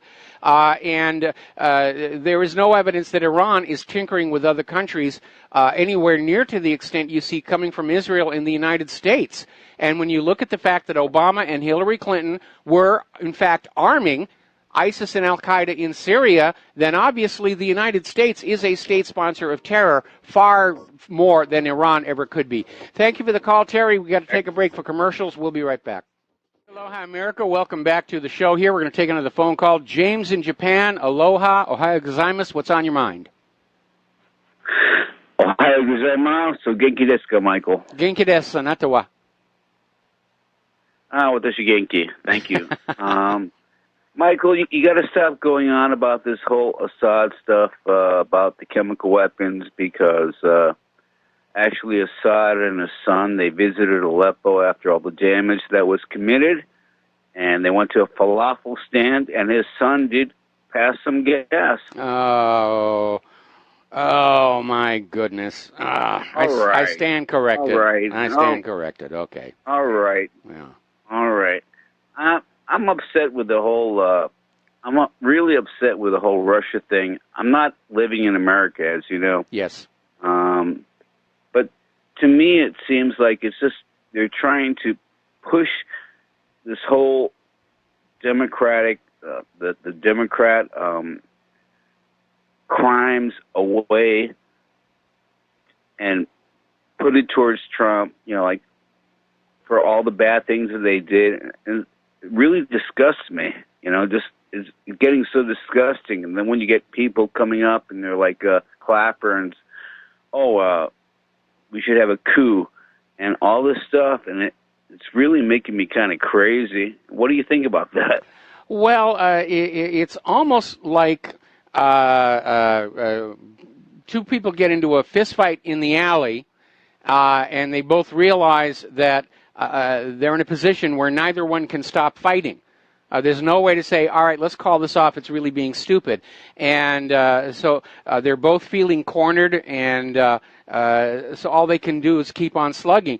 And I could almost picture 20, 30 years down the road in a very different America, and we're still going to have all these really old Hillary supporters lurching at us out of alleys and muttering about spare change, and then going on and on about how Trump was, working with Russia to steal the election from Hillary. I really appreciate that Trump is trying to push the AG to finally try and prosecute Hillary. That was what he promised during his campaign trail. Yeah, I think that idea about possibly firing Sessions was Trump's warning shot across the bow, saying, there are some real crimes out there, confirmed by the FBI, Title 18 violations. Why are you not doing something about that? And so I would not be at all surprised to see Sessions replaced in the near future. I just don't want to see Rudy Giuliani be the new AG. Trump needs an attorney general who's outside the narcocracy, who's really going to come on in and start doing some serious prosecutions. And it could get ugly. If you look at the history of Sicily's fight against organized crime, and how many mayors and police chiefs were just being gunned down in the streets when they were trying to deal with that. We could see it come to that here in this country to get rid of this narcocracy. But we're already seeing people getting killed left and right. Okay, anyway, got to let you go. Got to take a break for station identification. Back with another phone call after these few words. Aloha, America. Welcome back to our show, hour number 3. The phone lines are open, 800-313-9443. We've got some callers waiting on the line. Before I take the phone calls, though, I want to get another important story in on here, having to do with this border dispute between China and India. And it almost seems a little schizophrenic because at the same time, apparently one of the issues there is that India is very concerned about this China's Belt and Road Initiative, and they've been trying to sort of get in the way of that. And that would be a strong motive for somebody to try and kick off a war with China to derail that, because this Belt and Road Initiative is a serious threat to Western-owned shipping and rail companies, because it's just going to cut straight through from China along the old Silk Road right into Europe. And it's going to deliver cargo faster and cheaper, and that is a major threat to some of these corporations who make a lot of money shipping things around the various canals and other rail companies that profit from that. And that may be the reason for this dust-up over what is a relatively useless piece of soil. All right, we're going to go back to the phones now. Don in Iowa, aloha. Welcome to the show. What's on your mind? Hello, Mike. Hello. I want to talk about Trump as far as when he first got elected. He could have. There were actually rumors that he would go fly to Russia and talk to Putin even before he was inaugurated, and he could have done that. He ran on one of the things he ran on is we should try to be friendly with Russia, wasn't it? Yeah, it absolutely was, and it's one of the reasons the American people were voting for him. We're sick and tired of all these wars. We understand all this Russia and China bashing is just a lot of nonsense to gin up a war for the war profiteers. He should have nipped it in the bud. He should have stuck with that, because nobody ever decreed that Russia is the enemy. This is just something that's been made up out of nothing, that Russia has to be the enemy. It makes no sense at all. It never did make any sense. It wasn't that many years ago when Russia was actually seriously considering joining NATO.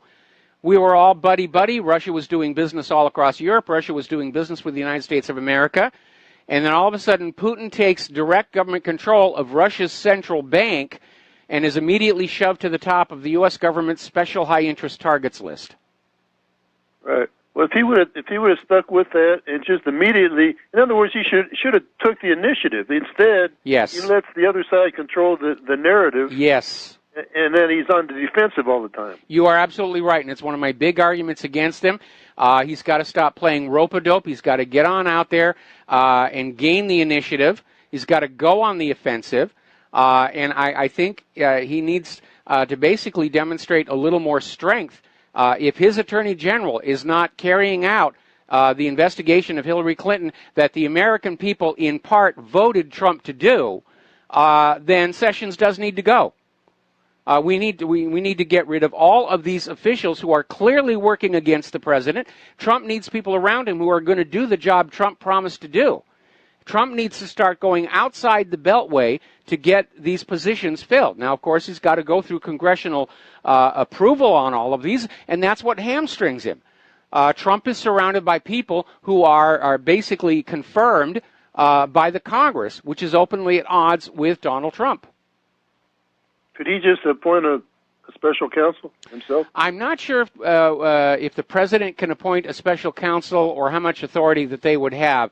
But basically, I think the best course is that finally somebody is going to turn state's evidence. There's going to be a break in the case, a piece of evidence, something exposed so clearly and obviously to the American people that they're not going to sit still for the government saying, oh, it's really no big deal, and, the media saying it's no big deal. It's going to have to be something really obvious. Oh, it was a suicide. This guy just got depressed and he stabs himself in the back 27 times. It's a suicide. I mean, something that obviously over the top, where the American people are going to... It's pretty obvious when they found this guy I guess he was trying to escape, leave the country, and you don't know, he might have just been taking a vacation to the near someplace or something. Well, no, they say he was...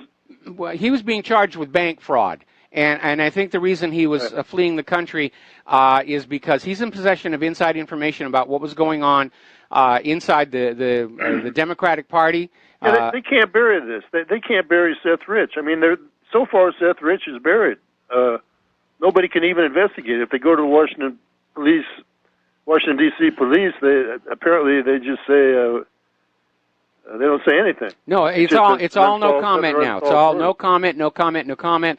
And now apparently this investigator is saying that there was some kind of a connection between this Awan and Seth Rich. And Awan may have been involved in the leaking of the DNC emails, and Awan may have, realized anybody who's got incriminating information on the Clintons is not going to be able to buy an affordable life insurance policy. And so maybe he decided it was time for him to head for parts unknown. Well, we hope something good happens, but Trump, that's the reason he got elected, is because basically everybody figured, well, at least he's not a politician. That's the reason, when it comes right down to it, that's why everybody voted for him. Yeah, but that was also his weakness, because he's very politically naive. He came into the White House. We all thought he was smarter. We thought he was smart enough to figure it all out. And go ahead and do it. You can be smart, but you can be inexperienced, and that's really the issue. Trump is very smart, and he's a good businessman, but he came into the White House as dangerously naive about Washington, D.C. political realities as Jimmy Carter did. And look how he got blindsided. I think he was smart enough he could have figured it out. Well, I think he is figuring it out. He's starting to figure it out. And now he's trying to figure out what he can do about it. But again, he's like John F. Kennedy. He's surrounded on all sides by his enemies. Thank you for the phone call. We're going to let you go. We're going to do a shout-out to our on-air affiliates just now rejoining the network. And we're going to switch over to Mark in Georgia. Aloha, Mark. Welcome to the show. What's on your mind? Mark, are you there? Hello. There you are. Can you hear me? I can hear you now. Hi. I've listened to Dr. David Duke repeatedly, and I had never heard him say one single racist word. I've heard him speak very eloquently about the racism of Zionism and Jewish supremacism among those people who hold to that mindset, not to make a blanket indictment of Jews. But I thought one thing that would really blow some people's minds is Dr. Cynthia McKinney and Dr. David Duke have a common cause there. And I just thought how it would blow people's minds if those two were to team up about this issue and get the word out that basically the phony Jews are the real problem. Well, they are getting the word out individually. I've had both of those people on this show, and maybe they could team up. The big problem here is that anybody who's trying to change the system peacefully from within is basically going to be ignored, marginalized, or smeared by the corporate media. And if they become too much of a problem, they're going to be arrested like Kevin Johnston just was, or they're going to be eliminated like that editorial writer over at the Wall Street Journal who had uncovered yet another Hillary Clinton pay-for-play scheme, where as Secretary of State, she helped this American company bypass the sanctions on Russia so that they could buy this Russian company. And there was a huge donation made to the Clinton Foundation. And this guy had had all the information, and he was going to publish the story, and all of a sudden, oh my goodness, he committed suicide.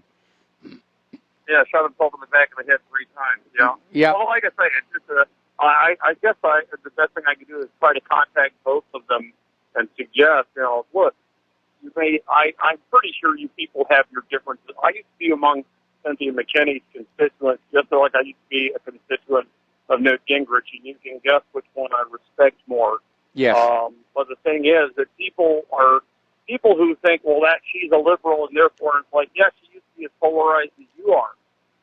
But she came to a realization when this allegation that she hit a cop with a cell phone, and then she found that the people she thought were her friends turned against her. Yes. And so the thing is, there's sometimes there's a rude awakening, because the thing that they always leave out, the enemy of my enemy is only my friend for as long as it's mutually convenient. When it stops being mutually convenient, they stop being our friends.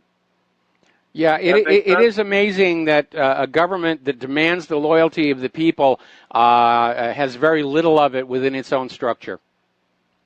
Right, and that's the thing is that they're violating our privacy, and then they're claiming that for national security, or as I call it, national security, they maintain that they can't tell us, they can't address things that show, well, here's your narrative, and we find out things that show what you told us ain't the truth, and then they act like not just ignorant, but willfully ignorant, and that's what I have a real problem with. That's where I need to prepare a letter to Representative Loudermilk, who is the freshman congressman who thinks that more of the same is going to result in something different, because I think you understand the word conservative means let's maintain the status quo, and the proper understanding of the word liberal, let's do something different. So when I agree with okay, that's not actually what the words originally meant. Conservative meant being conservative with government power, meaning limited. Leave people alone. That government which governs least governs best.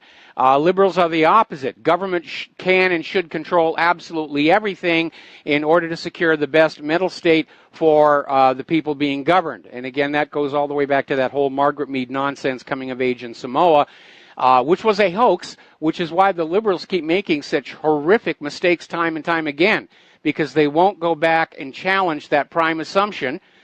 Just like today, we're not supposed to go back and challenge that prime assumption that Trump and Russia colluded to steal the election from Hillary Clinton. Yeah, well, when I refer to the word liberal, I mean the founders called themselves liberals because they fought for the liberty to do something different, not how that word has come since then. And so that's what Dr. Charlie Week told us when I was in college, is that's the difference between these two terms. But like I say, there's words and how the words are applied, and I have been known to get into semantics about semantics, but all, in the good way of challenging people to think about what do these words properly understood actually mean versus how are these words used. Like, some people would get really upset if I told them that the Bible is propaganda. And so, how dare you? And it's like, well, I mean that it's information intended to persuade. And it's like, well, why do you say so? I just did. That's what the word propaganda means, but you thought I meant it was deceitful. And it's like, what's deceitful is people go into this with a mindset of, I'm going to show that guy wrong, rather than, God, you show me where I'm wrong. Because if I'm wrong, I want to know about it now. Well, I don't want to go spreading my herb. The problem is that propaganda generally is used for nefarious, negative, and deceitful purposes. Anyway, going to let you go. We got a lot of callers on the line. We're starting to run out of time. Going to switch over to James in Ohio. Aloha, James. Welcome to the show. What's on your mind? Hi. The first thing is Linda Sarsour, how she's promoted as a spokeswoman for the Palestinian people. Despite what the American government has helped Israel do to the Palestinians, I really don't think that they bear us conservative Americans animosity the way that Linda Sarsour says they do, and I think she's probably on the Soros payroll, and I really think a lot less of some independent media personalities who promote this propaganda tool. The second thing is I think we might be seeing some cracks in the unified front of our overlords. Three particular examples come to mind. Alan Dershowitz coming out and saying that defending Trump on the potential firing of Mueller and the firing of Comey and all that. That's kind of odd. You would think he would be all for getting Trump out of office, or maybe he's hoping for a presidential pardon. The second one is Bill Gates saying that unlimited immigration into Europe has to stop. That's really kind of unusual, too, for let me tell you what I think is going on with Bill Gates. I think Bill Gates and probably a lot of the other globalists are realizing that the backlash from the Muslim tsunami into Europe is threatening to break the European Union apart, and that European Union was a major stepping stone to the globalist New World Order. And I think Bill Gates is not concerned with what's actually going on in Europe so much as he is with preserving the European Union, because it is in serious danger right now from all the problems being caused by the open borders. So I think Bill Gates is basically saying, let's not inflate that balloon anymore because it's about to pop and we don't want it to pop. Well, I didn't mean to imply that he was in any way good, but the third example is Benjamin Netanyahu saying that George Soros is a problem. But anyway, all this indicates to me that things are not going so swimmingly with our overlords, and we may see some more sincere rank breaking in the future. So that's about all I have for you. All right. Well, I think what we're going to see before the rank breaking is a lot more strange suicides and bizarre deaths, because the other side is terrified, and they don't seem concerned at all with the fact that the sheer volume of these strange deaths is calling attention to itself. All right, James, we're going to let you go. Boy, we got a lot of callers today, making up for yesterday. Tom in Florida. Aloha, Tom. Welcome to the show. What's on your mind? Okay, did we lose Tom? Oh, there you are. Yeah, good day. Yeah, good day, Michael. How you doing? Yeah, Michael, I want to talk about with Debbie Wasserman Schultz has one of her cronies trying to sneak out of the country, but they don't say which country he's trying to sneak to. I was wondering if it's going to Israel. And that's been all over the news on Drudge and all that about Debbie Blabbermouth Schultz's compadre trying to sneak out of the country. I don't know what kind of information he has or whatever for the DNC, but also, Michael, I want to ask you, about this healthcare stuff. They're never talking about there's this healthcare bill that they're trying to repeal. It's going to involve illegal immigrants. And you know what, Michael? I had two stories today. Is there 11 million? Is there 14 million illegals? They don't even know. So how, even in Trump's administration still, they don't know how many numbers of illegals are in the country. No, they really don't. Let alone the gang members. And let alone how many voted in. Exactly. And if that's the case, Michael, we don't know what did. And then you're talking about Europe. The gentleman on you had this hat on here. I'm talking about Bill Gates. I think everything you said, Michael, is absolutely right on the money. It's a bullseye. Bill Gates is only worried about the European Union breaking up because he's looking at when these Arabs take over all of Europe and they have their Sharia. They don't need Bill Gates' computers or all his Apple or whatever crap he has or Microsoft. They don't need none of that. They don't believe a lot of that stuff. 90% of them, I guess, but. Going here and there. And another thing I want to bring out, you had another caller earlier talking about David Dukes. I don't know if you noticed, Michael, but in 1996, I believe, it was in a Playboy interview. Did you ever see that Playboy interview, the interview they did with David Dukes? No, I didn't. Well, do you know they had an interview with Dukes, I believe it was in 96, and he was a Mensa. You know about Mensa, correct? Yeah, I used to belong. Okay, well, yeah, exactly. They're afraid of guys like you and Dukes because Mensa, you guys are superior in IQs. And I remember that interview, I read that Playboy issue, and they were talking about how Dukes was so intelligent, and everybody else in the Klan are a bunch of rednecks, dummies that don't have an IQ of a 75.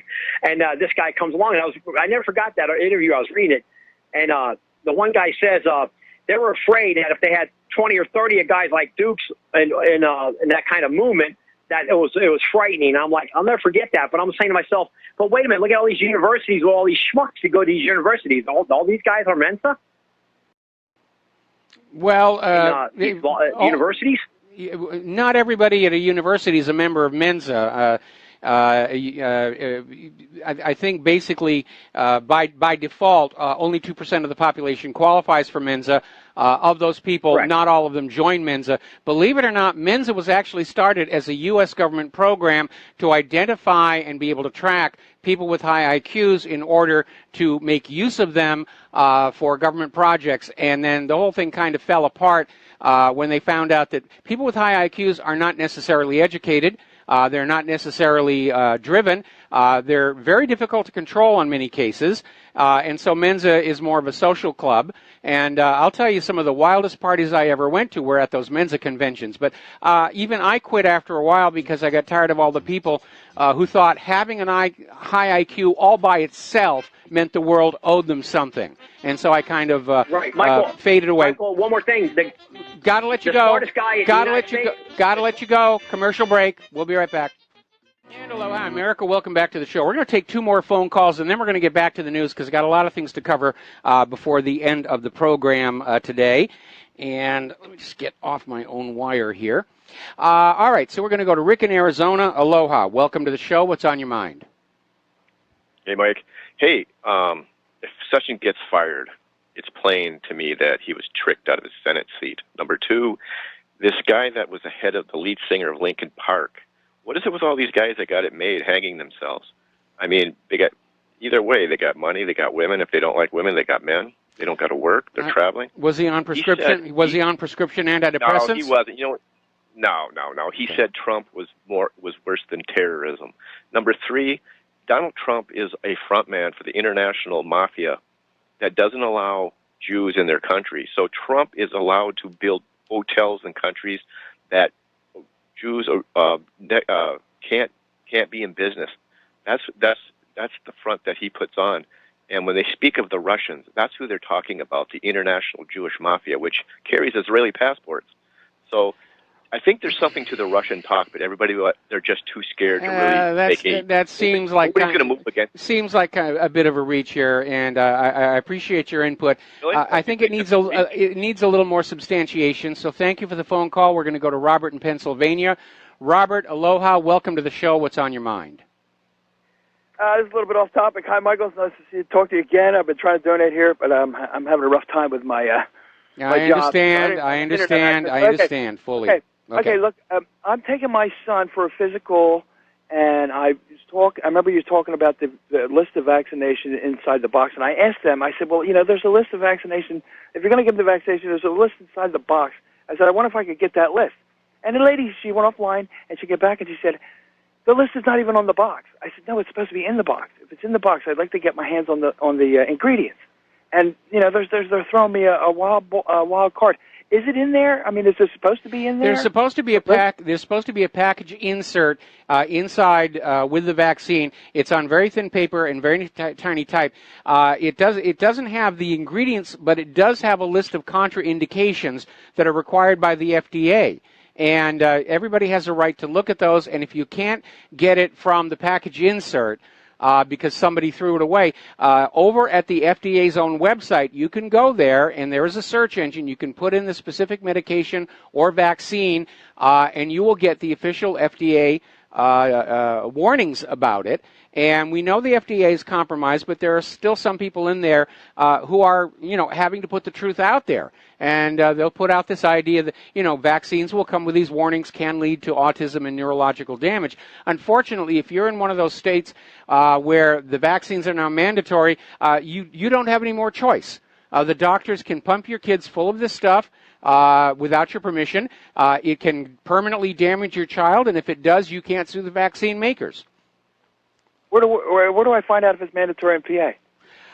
You'd have to basically go to probably your state Department of Health and just do a web search. I don't know what the laws are in specific states. I know that most states are following the CDC guidelines, but some states have now made them mandatory by passing laws saying if you don't have all these vaccines, your child can't go to school. Personally, I would rather homeschool my child than have these chemical assaults done on them. One more year, and that's the last shot, and I'm thinking he's going to go off the end for it. I don't like that. Well, if he's already had most of his shots and has not had an adverse reaction, because not everybody gets the adverse reaction.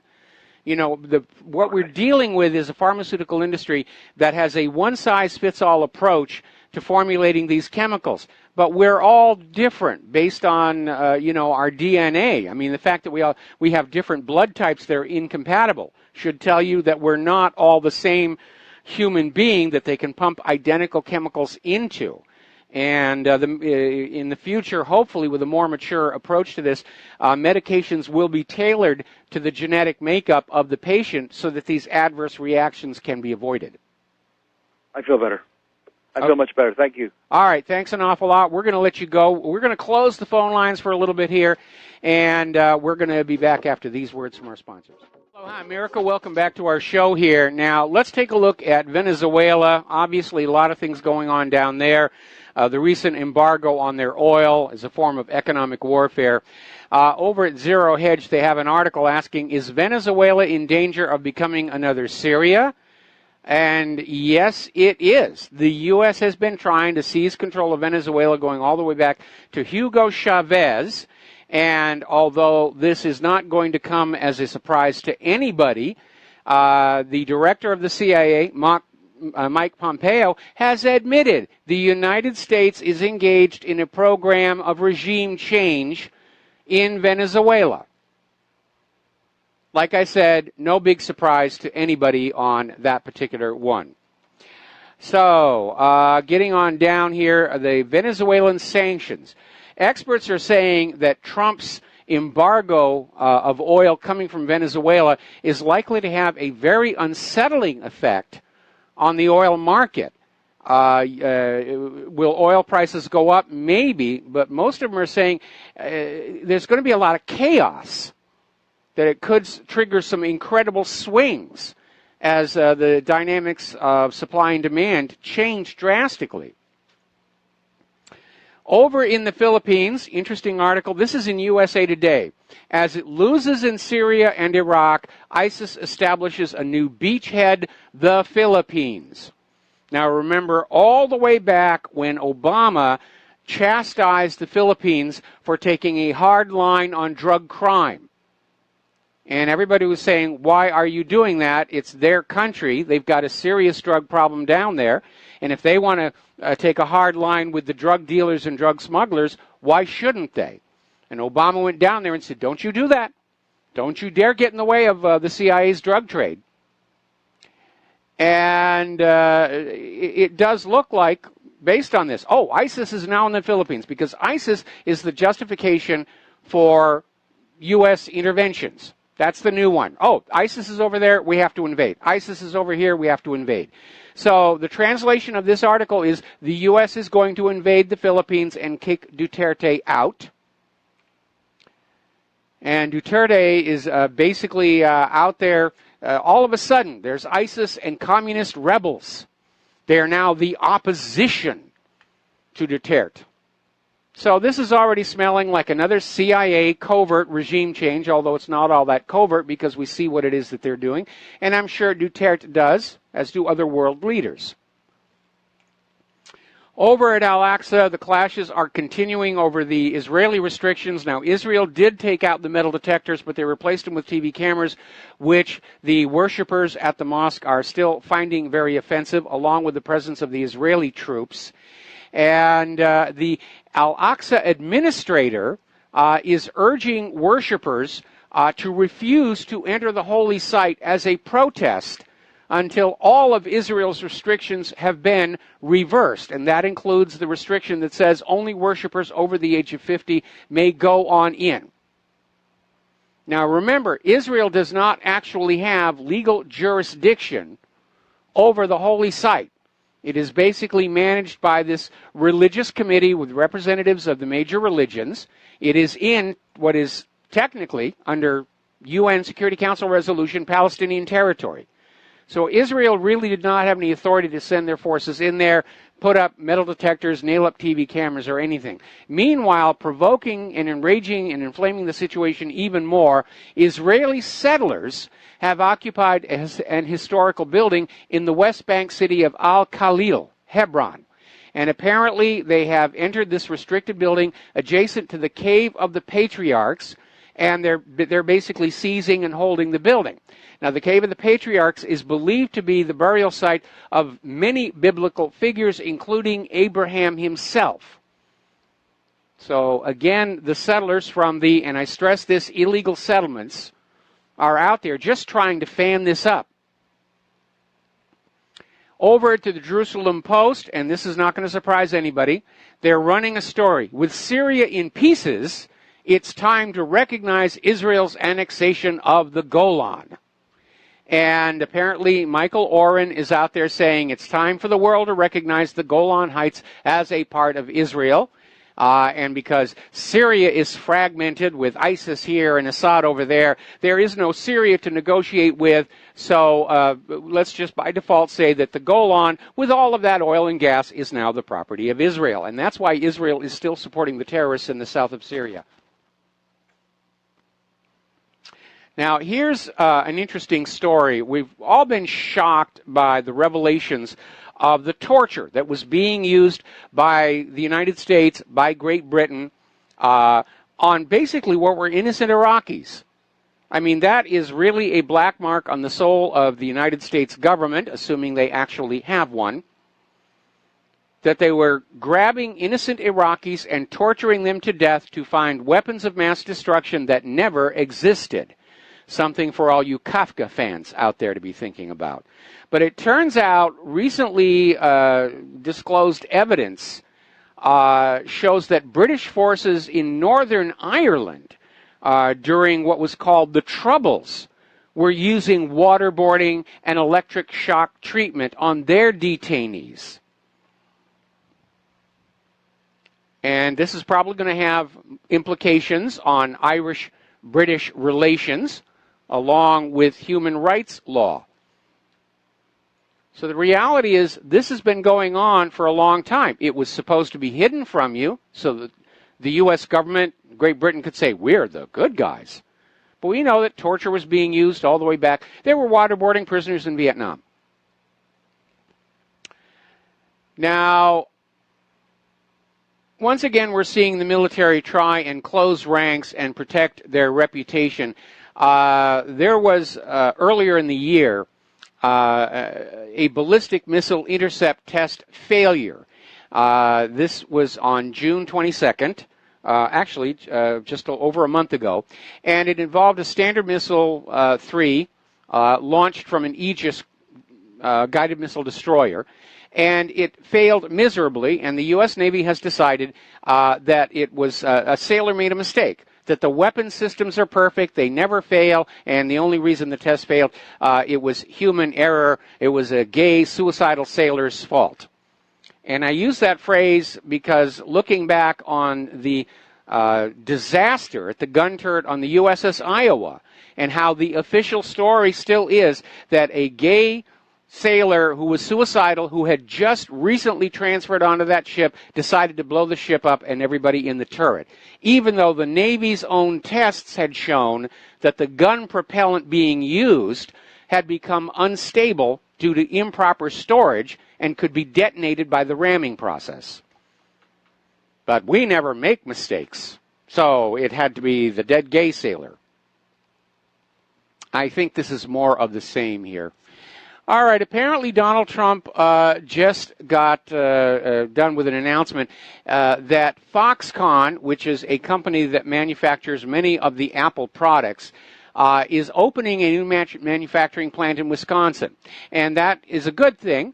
And Trump is trying to create new jobs, but he unfortunately is losing ground against the skyrocketing retail bankruptcies and other companies that are simply shutting down, along with those that are going to robots. Apparently, the latest thing coming to your local supermarket are robot stock clerks, who, as you buy things off the store shelves, the robots will go to the back storeroom, pick up a replacement, and put it back on the shelf.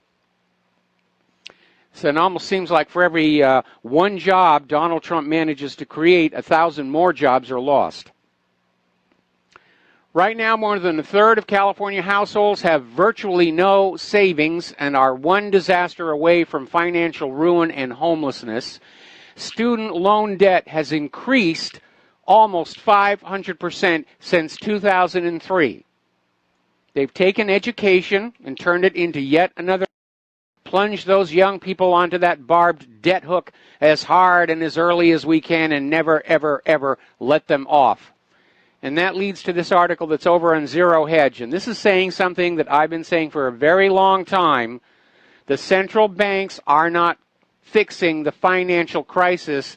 The central bankers are the crisis. They are causing all of the hardship because by design, private central banks create more debt than money with which to pay the debt, until the accumulated debt drags the system down. And along the way, all of the assets, the hard assets of the people and the governments are put into the bankers' pockets, like we're seeing happen right now in Ukraine, where all of these state-owned, people-owned assets are going to be privatized. Private central banking is not about banking. It's not about what serves the people in the community. It is about commandeering all of the real wealth of the planet and giving it to the bankers. It's bringing back feudalism and serfdom. Unfortunately, Congress and even Donald Trump are falling for this line that the economy will improve if we deregulate it. They're still fighting against Glass-Steagall being renewed. And apparently Trump, working with the Federal Reserve, they're now cutting back on the bank stress tests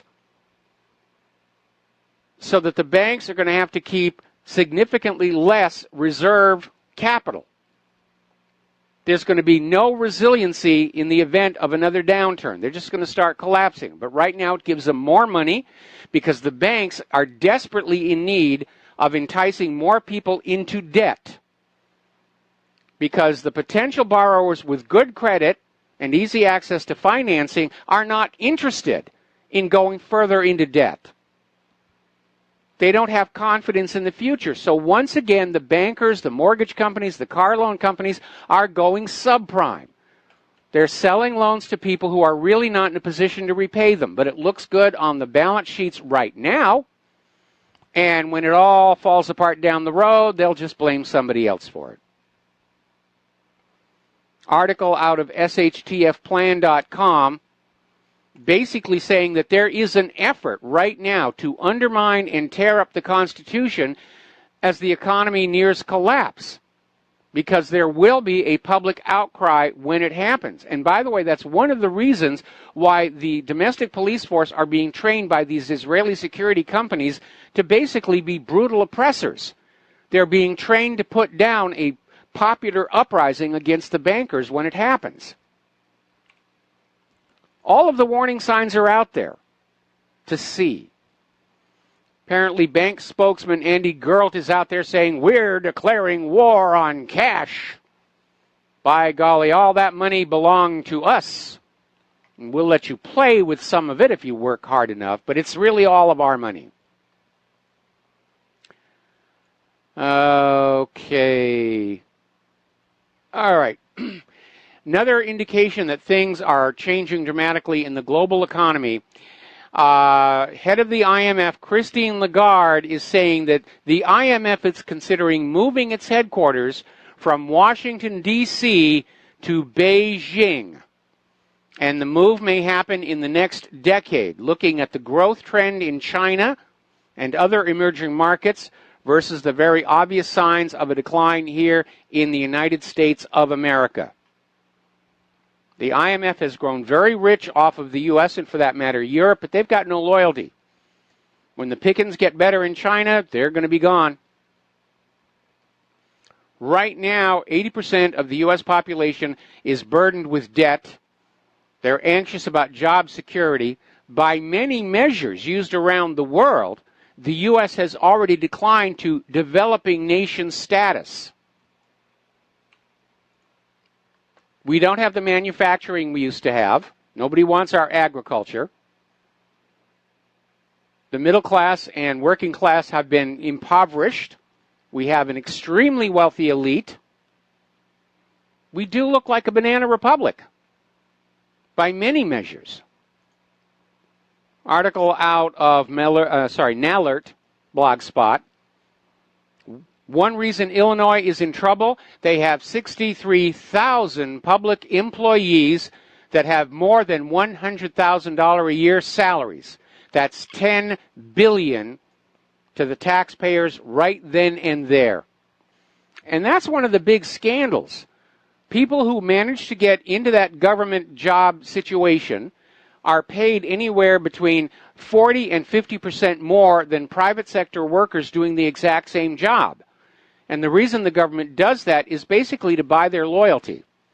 People who work in government will always support the government because they don't want to take that pay hit by having to work in the private sector again. Getting on back to Obamacare, as you know, earlier today there was a straight repeal with a 2-year window for a replacement. It was voted down, and apparently it lost because 5 senators who voted to repeal Obamacare in 2015 voted against the repeal today. And I would like to know just how much stock they hold in the health insurance companies in their own personal portfolio, or what other inducements were offered to them by the health insurance industry lobbyists. Healthcare costs have become so expensive in this country, rural hospitals are at risk. Rural hospitals across Tennessee are at risk of closing. They can't balance the books between people who simply can't pay because of the high costs, people who can't afford Obamacare. The health system is beginning to destroy itself due to its excessive greed. Now, getting on over to Italy, Schultz is out there warning that if Italy is not given aid by the European Union, the refugee crisis will explode again. So Juncker finally rushed through emergency migrant crisis funding for Italy, but it may be too little too late. And then there was a dramatic court decision where the Europe's top court basically ruled that member states of the EU do have the authority to deport asylum seekers back to the first EU country they entered. In other words, if Italy tries to dump some of their migrants onto Austria, Austria now has the legal right to send them on back. It's a temporary fix. It's a patch. That's all it is. They don't know what to do with this mess. And it's very angering that Soros has spent so much money and so much of his influence on a plan that was clearly not thought all the way through for its implications. And look how much harm and suffering has resulted. We'll be right back. And aloha, America, and please don't call in. The lines are still closed. This is the last segment of our program. I want to step on back to all this stuff about Debbie Wasserman Schultz and Imran Awan, who is now facing some serious legal trouble for fraud. And, of course, he's right at the center of all this IT shenanigans going on in the Congress, spying on members of Congress, the DNC computers, and Debbie Wasserman Schultz. There are rumors all over the place, no confirmation yet. Indications are that Debbie Wasserman Schultz is in some kind of negotiation with the Capitol Police to allow them to examine her laptop and various other computer components involved in this investigation. Meanwhile, Imran Awan's lawyer, Chris Gowan, is a longtime Clinton associate, and his law office just released a statement saying that there's nothing here. There's nothing to see here. It's a big nothing burger. It's all because of Islamophobia. They're only after him because he's a Muslim, and all of this nonsense is the fault of the ultra right-wing media, the Pizzagate media, and rumor mongering. There's absolutely nothing of substance in this statement. It doesn't even address what charges are being filed against him, nor does it offer a defense. This appears to be a pure public relations move to just get the corporate media to send a signal to the corporate media. Pay no attention to this. But you can almost feel a sense of panic that this might be the breaking point. Because if Awan makes a deal, if Schultz makes a deal, then this could really start to unravel things. And again, there are rumors flying about a possible announcement on this case on the Sean Hannity show tonight. So we will see what happens on that particular issue. Getting on back to the crisis in Europe, Poland is literally becoming a battleground between the globalists and the nationalists. And apparently Jarosław Kaczynski, who's considered the most powerful politician in Poland, is the architect of these judicial reforms that have caused all kinds of criticism and pressure from Brussels. Now, in the aftermath of Brexit, this is actually putting more stress across the European Union because every one of the member states wants something different from Great Britain. And this is, of course, going to complicate and slow down all the negotiations.